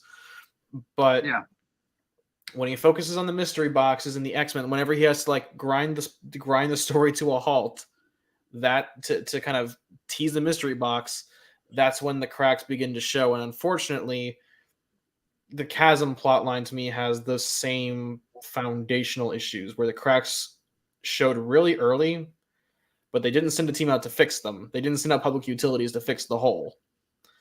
And to me, Dark Web was supposed to be I remember where it was, but I remember it was an interview. He said this is supposed to be the story he really wanted to tell. And to me, just that quality just doesn't reflect in this. It feels like he's kind of padding it, and unfortunately, we're towards the end, and we're not really getting a payoff. But see, this is where I would say for again, this is not to say if you all feel how Neil feels, that's wrong. But just bear with me. Look at it from the perspective of they have no choice but to pad it, because that's the way it works. And if you're going to pad it, you might as well have fun with it. I think that's. And Adam, I'm curious what you think, because I think you get what I'm trying to say here. It's either way they have to pad it, and I'd rather get something completely bonkers sometimes, or something off the wall and different if they need to pad things without being because back in the day, let's be real, they wanted to really pad it, or not to pad it, but they could just all of a sudden, this happen all the time, a one shot that they had in the drawer, they'd shove it in the monthly series and it'd be in there, and they'd print it, throw a random guest penciler, and they go, next issue, the resolution of what happened to Spider-Man. Blah, blah, blah. It's you know what I mean? That's what they would do. And you could do things like that, or do some whatever, but they're not. They're having fun with it. And really, I think they're pushing character, maybe not the character you like, which again, that's fair, but I think they're padding it in ways they have no choice, and they're going to do it. It's just, you see what I'm saying? They this whole Dark Web thing, obviously they wanted to tie in and to sell miniseries. To me, that's what it comes down to. They've got a choice. I feel like you're kind of holding the hand of the writers a little too much. No way, dude. Think about this. Events sell. That's why they do it. If they didn't sell, they wouldn't do it. There's a reason why Spider-Man or the X-Men and Miss Marvel and have all these Gold Goblin. They know people are going to buy them. event comics has been something that we've complained about for years, but the reason that they keep doing it is because it gives them a significant bump. Exactly. Because the retailers are going to sit there and they're going to order extra copies And variants. and the variants, and just like the number ones. Now, one of the things that I felt like was impressive about like what Spencer did in particular was like the Absolute Carnage tie-ins were still character driven and they still were narrative driven, taking place during the event. Right. And also Spencer got really lucky because he dodged a lot of event tie-ins. Like Absolute Carnage was like the one event comic where he actually had a tie-in. Because War of the Realms, he dodged that. I'm pretty sure there was another event comic that he also dodged. Time Storm. He was part of Time Storm. Huh? No, he didn't do Time Storm. He did the 2099. Well, no, the time. Yeah, the 2099 was the one event that was it in the first part of his run. Yes, but ASM was ASM was the flagship for that event. Right. But that led into a different event though. Like it was a part of another event. That's what I understood it as. No, the main story. The main storyline didn't impact ASM, but ASM was certainly the launch point for that storyline. So what Neil is saying is that ASM dodged all the big line-wide events, but they had ones, events that were more self-contained, sort of like this Dark Web event is very much a self-contained event. But you had the Judgment Day tie-in, you had the Hellfire Gala one, Hellfire Gala tie-in, you had all these other tie-ins that Wells has had to deal with, especially in succession. And look, once we get past this, once we get to February and we end this story, and then we finally getting into the story that we've wanted to, see. I'm going to disagree. I actually don't want to find out what Peter did because I don't care. I know that's kind of a weird, like, contrarian take. But hang on, that is contradictory to your point. We need a resolution. You were talking about we need a resolution to this plot. I understand you don't care what the resolution is, and that's different. But we need a resolution. No, you're correct. Yeah. Like as in terms of pacing, yes, you are correct. To me, I'm kind of in this weird like paradox of like, let's get this over with, combined with I kind of don't care anymore. Well, I'm ready to get it over with so we can move on. Whatever moving on is. Right. Yep. Right now, there's a fog that's over the title. Yep. And it feels that this is the same type of fog that felt like it was over the title with Brand New Day. Now we have this we need answers because it's not fair to the reader. If there had been more crumbs and a little bits and pieces that were peppered in here and there, we've gotten a total of like 5 panels of the mystery and no payoff. So again, I shouldn't be having to look ahead. I should be focused on this story. I'm ready for the story to end. And that's, to me, the indictment of it. As we've completely lost. And also, Paul, you mentioned like writing for the trade. And that's fair. Bendis was ultimately the worst thing to ever happen to comics because he was what made writing for the trade mainstream. But I nobody's as bad, though, in terms of the decompression. What was that, Paul? I totally disagree with the worst thing. Wow. I will debate. I will fight on that one. Wow. Well, I think it's the worst thing because unfortunately, it wasn't Bendis. Let me tell you right now, it wasn't just Bendis. It was a gradual. He was part of I think many different writers, yes, but I think Jeff Johns is part of that. I mean, I think Bendis was the guy who they realized they could get away with it. I remember Jeff Johns' Avengers run. Oh, sorry, Zach, you're sucking. No, what I was going to say, the thing about Bendis's decompression was when Bendis's decompression started, It was fine when it was just Bendis. But then you had other writers that were being told to write in that style. Guys like Paul Jenkins is a great example of this, where he gets told, okay, I'm good at 2 to 3 issue stories. I'm not good with 6 issue stories. And so I feel like Slot's the same way. He's good with when his smaller stories are his best stories. The saccharine like one and dones. The 1, 2, 3 3-part stories. I think that the pacing of those stories is was usually pretty well done. It was when he started getting to the 6-part stories that you kept having to throw more stuff and throw more stuff and throw more stuff, and so then it starts collapsing under its own weight. So that is the balance. I think that part of what I've liked about McKay is that his stories are 2 to 3 issues, and they're very layered, and they build off of each other. Writing for the trade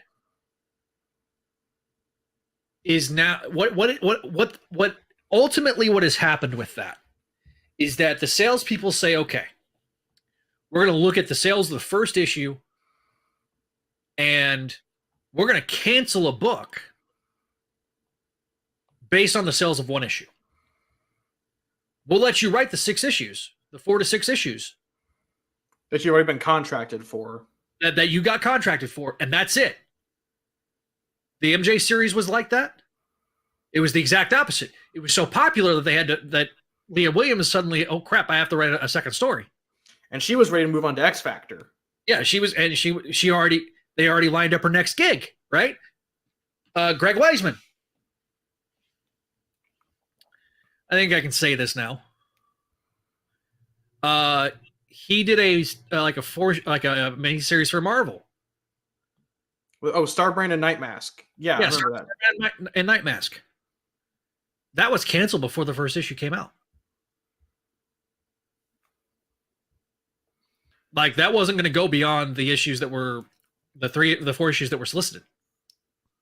But like, I think fans pressured them to release the last 2 in that trade. Like, they had to be. Yeah. It's also like Jeff Loveness's Nova run. That run was supposed to be canceled at issue 5, but the story didn't end until issue 7. So the fans are like begging Marvel to, and they eventually bullied Marvel into releasing those last 2 issues. It's like the Gwen Stacy series. Well, that was because of COVID, not because of. That was also because of COVID, yes. But I mean, it took a year for that to come out. So you run the risk. It was, and my point being is that's why Spider-Girl kept not getting canceled, because they kept anticipating a dip, and it just kept going like this, and then go up, and then it stay like that. Right? It was so consistent, and the fan base was so loyal that even though it was around that cancellation mark,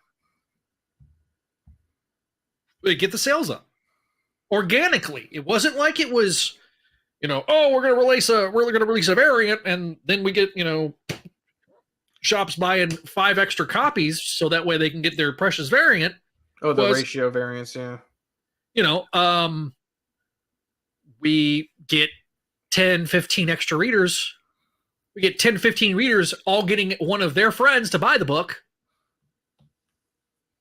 and get their friends to buy the book, and it became organic.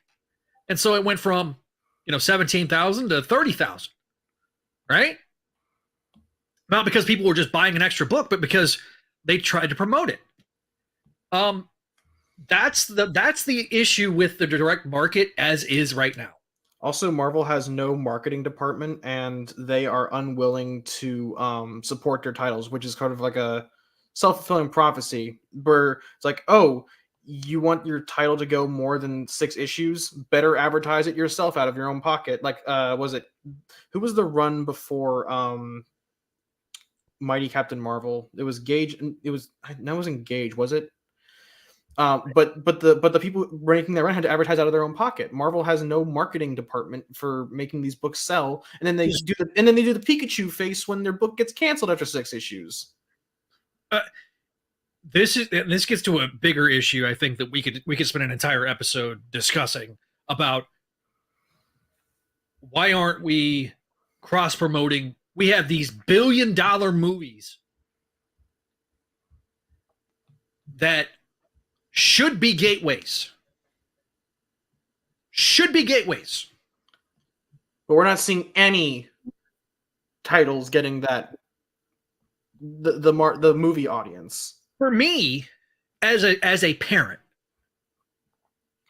I'm not going to force my daughter to read the books, right?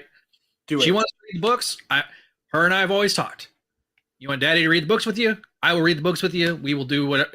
I'm not going to force you. But I guarantee you, if I take her to go see Quantumania in a few weeks, and there was Ant-Man Wasp books. There actually is a Wasp book out right now. So yeah, if there was a Wasp book sitting at a concession stand, or near the concession stand, or near the ticket counter,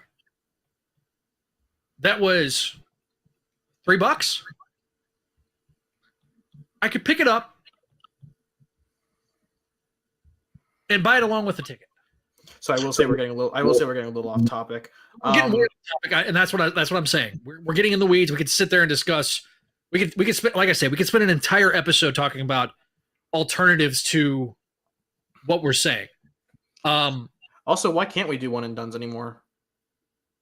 Like I know writing for the trade is good, but why can't we do like more stories per volume? Like I know it's technically probably more efficient for writers because they can just extend the same story to 5 issues, but I don't know. Like if you're doing like a limited series, like a Silk always gets like 5-issue limited series.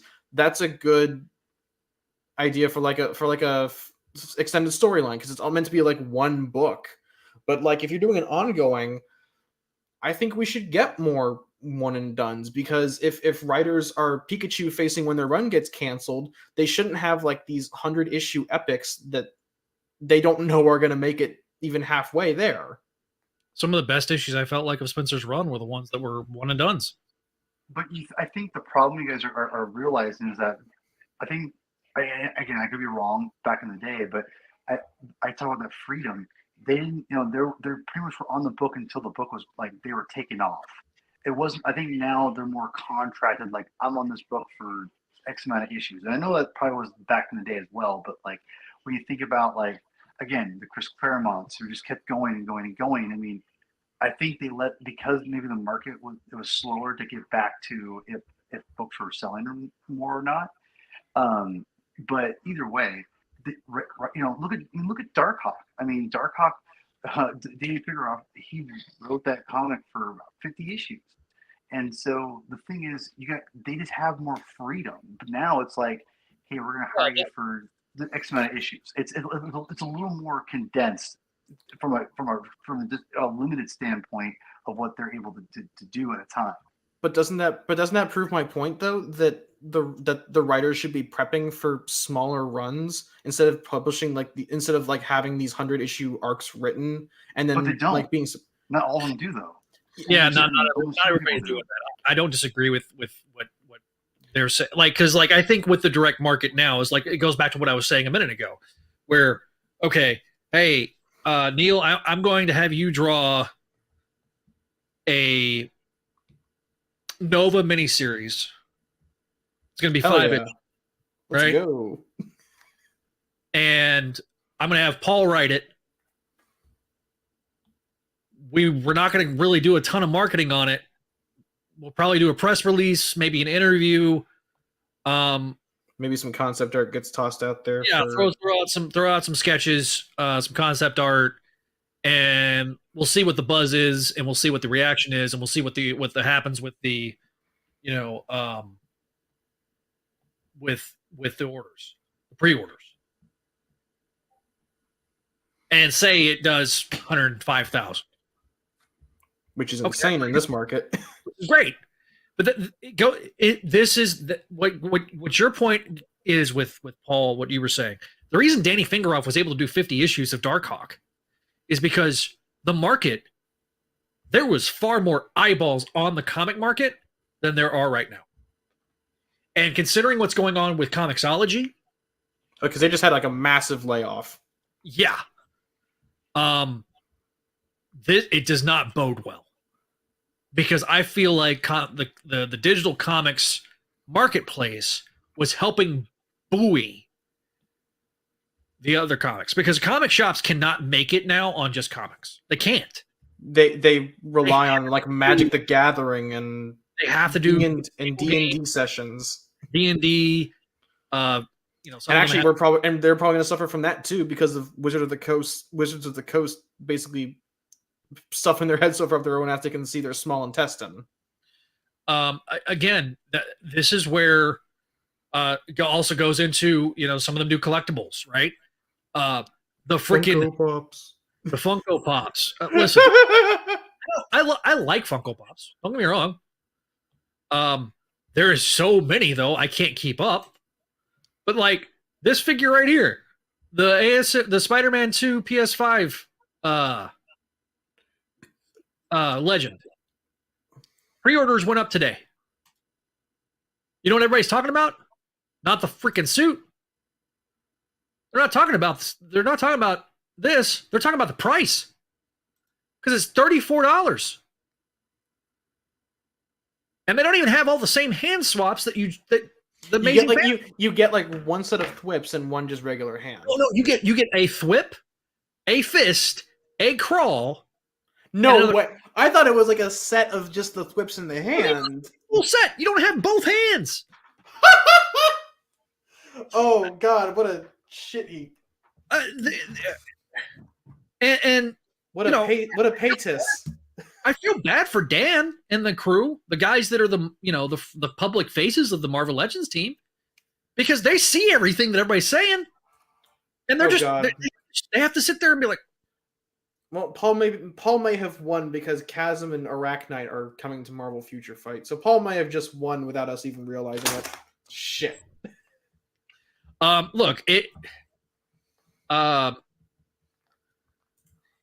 the overall, man, we are so far in the weeds. So to pull this back, next episode that we're going to be covering this book, we'll be covering 18. I guess we'll then be covering Dark Web number 2, the finale. Oh yeah, Dark Web Dusk. Actually, real quick, Radiac brought up a good point, and I kind of want to push back on Paul with Hallows Eve. What has she done? She set up her miniseries. That's what she's done. She looks amazing, and her powers are cool. And okay, I like the idea. What has she done? Yeah, that's what all she needs to do at this point.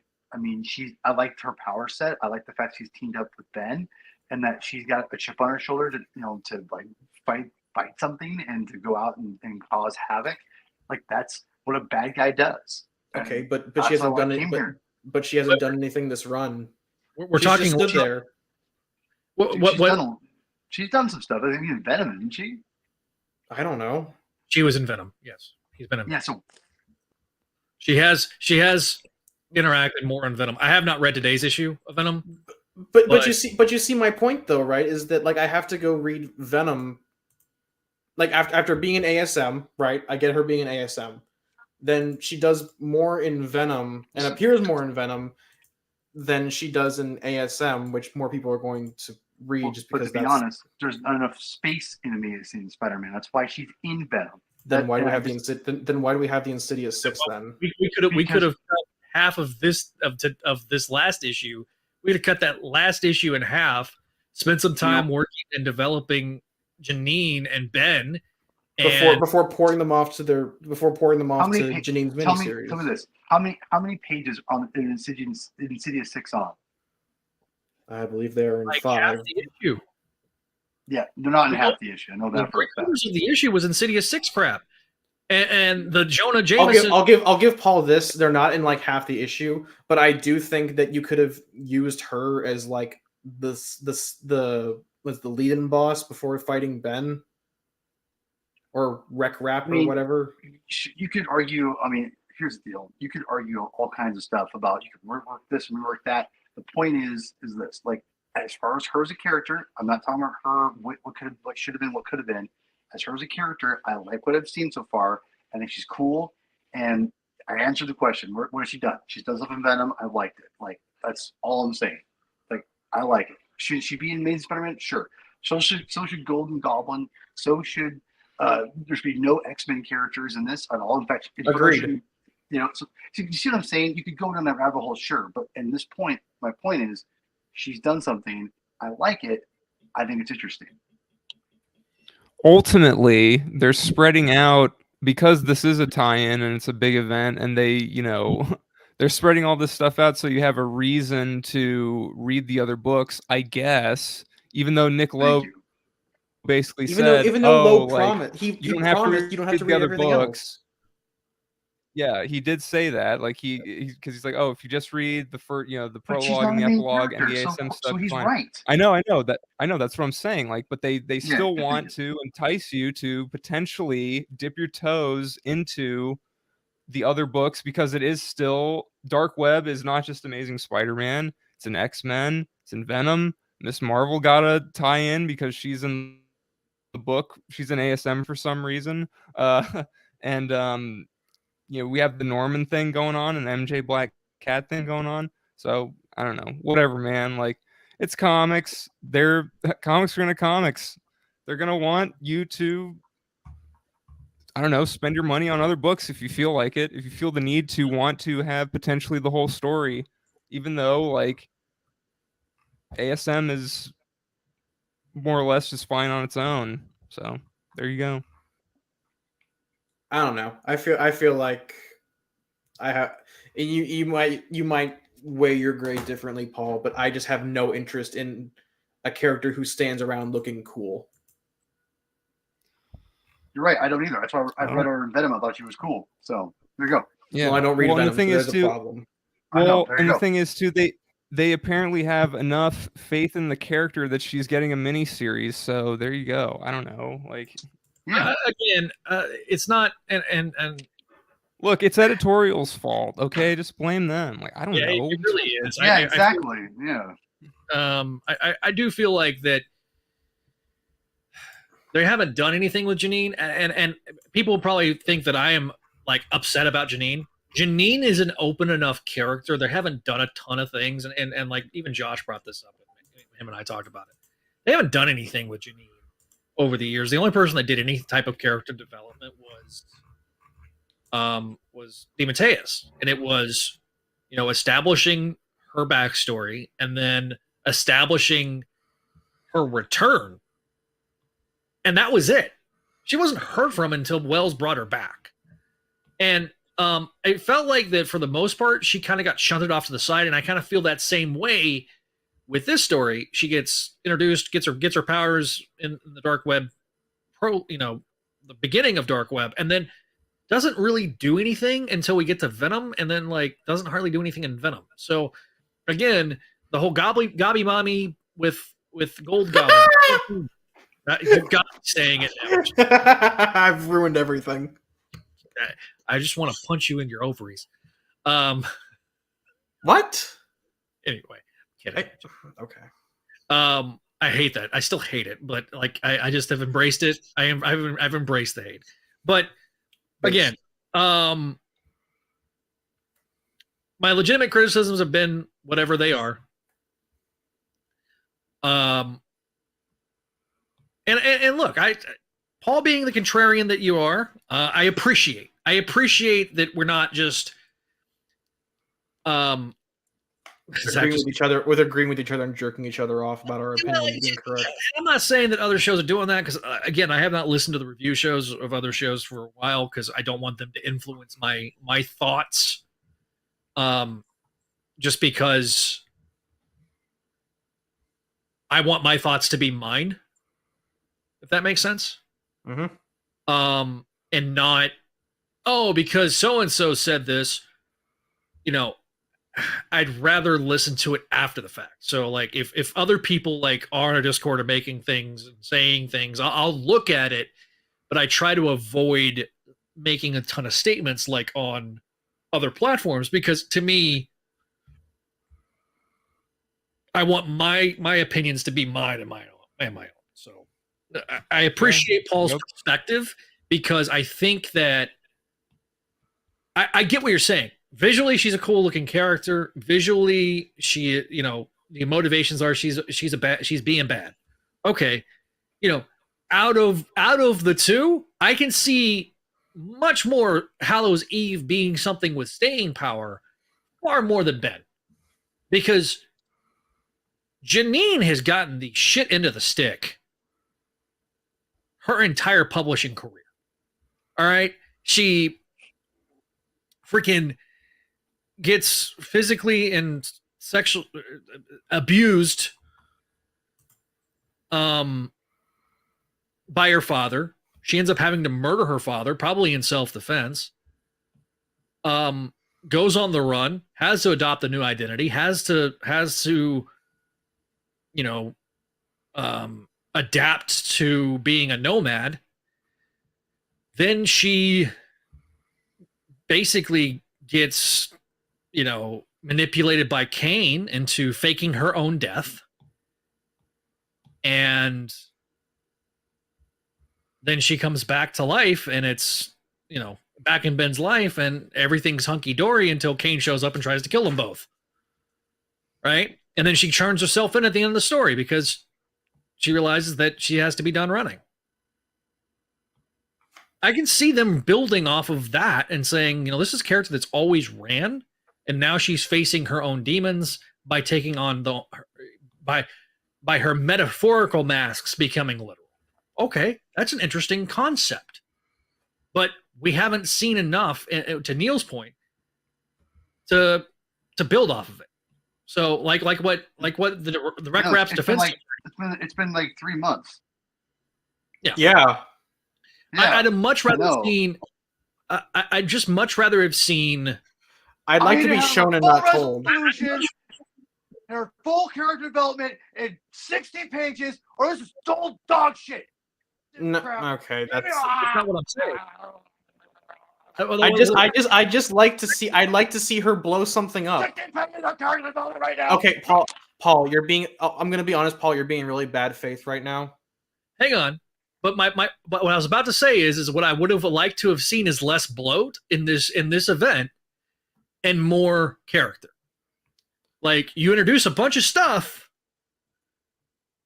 and the stuff that's interesting, like the Janine stuff, gets shunted off to this mini series that takes place after the fucking event, when we could have done more during the event. Do we really need this Marvel tie-in? But there's too much going on in the event. Like, what do you expect? But that's what I'm trying to be. Dude, they want every comic to be 80 pages. It's not going to happen. It's just not going to happen. Paul, I'm not asking for her to have like a fully fleshed out character arc in 5 pages. You're like, well, she's done. She's been in like. But I want her to do something. I want her to do something. She's done something, but you know, but that's my point though. It hasn't done it in that book you're reading, and so you're like, well, therefore, if a tree falls down, it doesn't exist or whatever. Like, it doesn't exist if I don't see it. It's like, well, that's not necessarily true because other things happen around you. I hate to break it to you. You know, like, listen, I'm not like, you don't have to like it. That's fine, but you can't ignore it and say therefore it doesn't matter. Like they're still doing stuff with her. I'm not saying it doesn't, but I'm just saying that I feel like she has more to offer, if that makes sense. I agree. Both in agree. Look, we're both sides of this. And you know, they're want to see more with the character, but I just would have wanted to see more with the character sooner. And we didn't need necessarily a Ms. Marvel and an X-Men tie-in with. Okay, Paul, I'm going to be honest. You need to chill the hell out. I'm not trying to chill the hell all you want, Neil. Like, seriously, I don't care what you say. So, just for the record, listen, then why are you here? Whoa, hang on. All right. Whoa. Yeah, hang on. We're getting off of personal. We need to take a breath. So I understand we're getting a little heated. So Well, yeah, we're still alive. that's cool. Yeah, we're still alive. We're still alive. We don't like. I think everybody needs to take a moment. Let's move on because right now we're talking in circles. That's all we're doing. Let's be real. Yes. Because and that's that. We'll pick that. I'm sure we'll pick that up at a later point. We'll cover that in the next episode. So to pivot towards, because we've now covered both issues, let's pivot towards wrapping this episode up because we're at 2.5 hours now.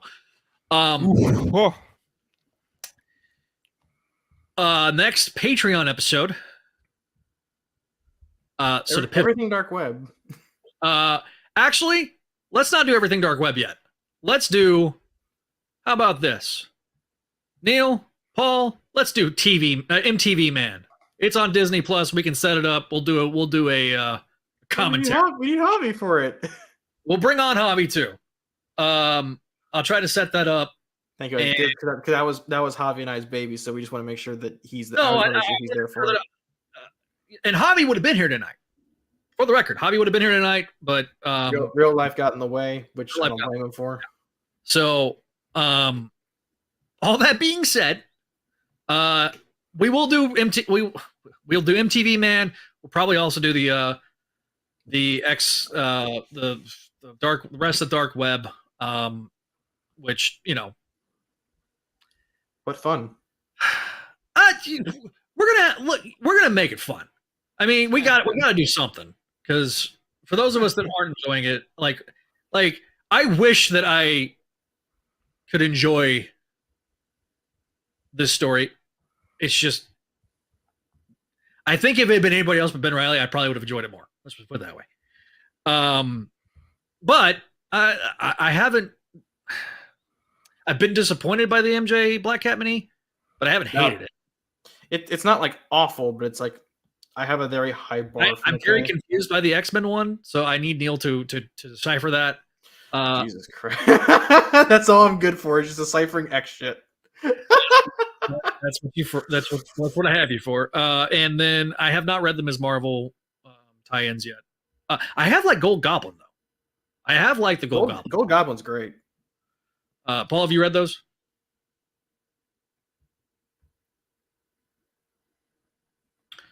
I have read one issue. That's it. I think only 2 have come out. Maybe 3. 3, I think, have come out. Yeah, I've only read one. Well, all 3 of those issues have been really strong. I have to give.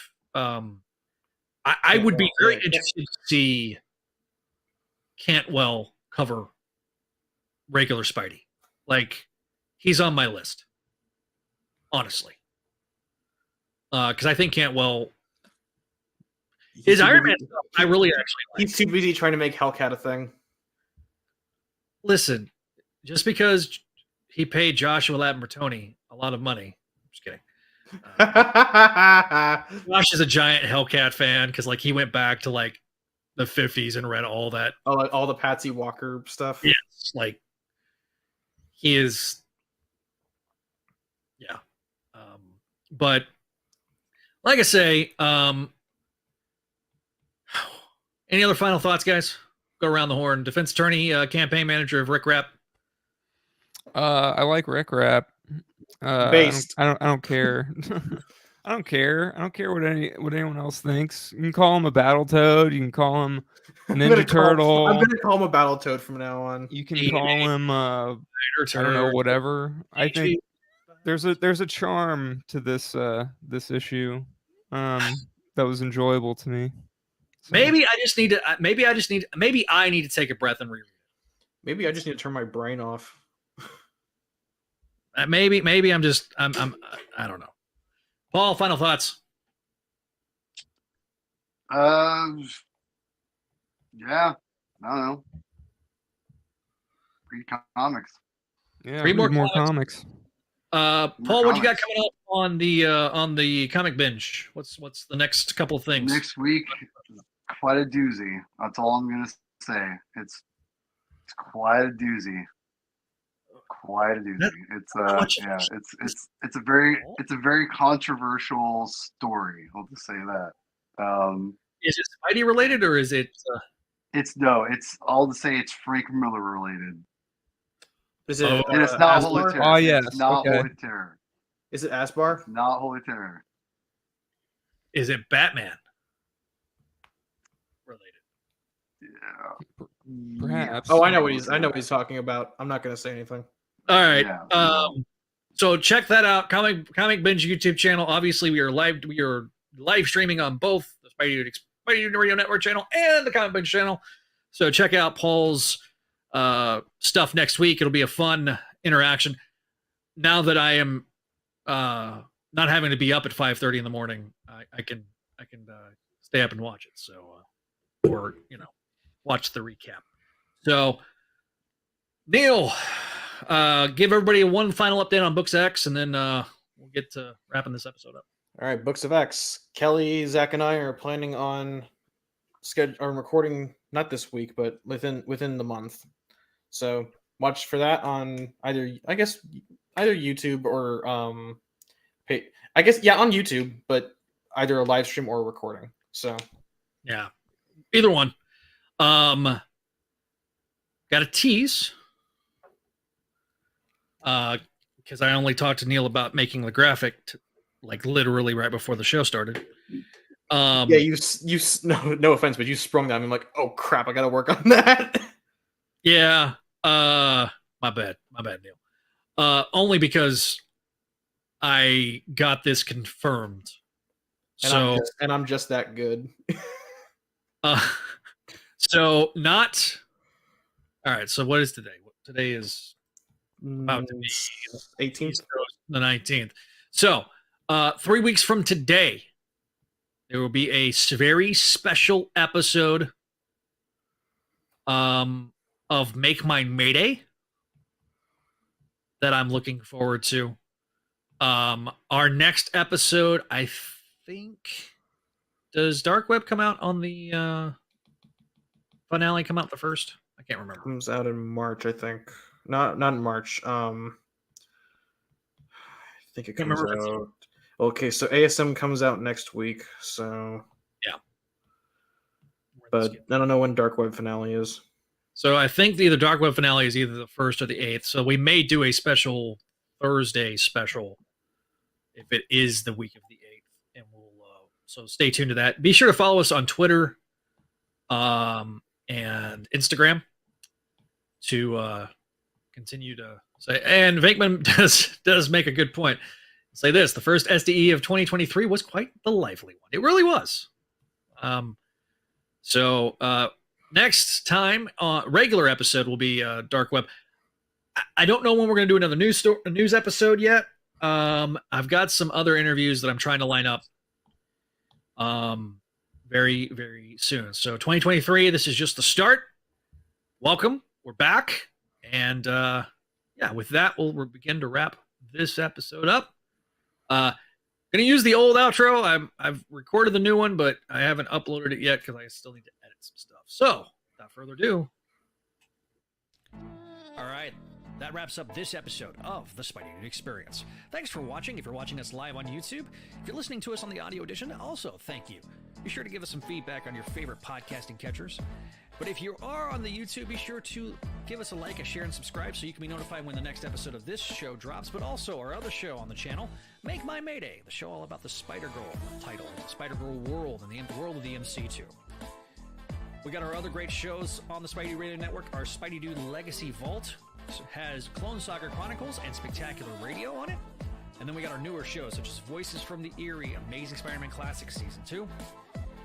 And our newest show on the network, Spectacular Spider-Man Salbusima Era Podcast. Those four are our newest shows, along with this one, Spideydude Experience. But we've got a new one coming very soon called Books of X. It's going to be a Patreon exclusive. Speaking of our Patreon, I've got to thank our Patreon subscribers before I get out of here.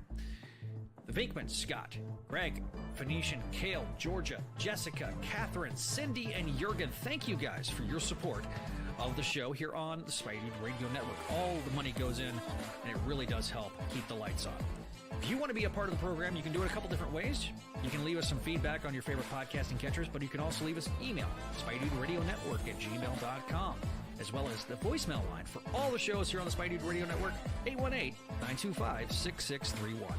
Thanks for watching, thanks for listening, and we'll see you next time here on Spideydude Radio Network.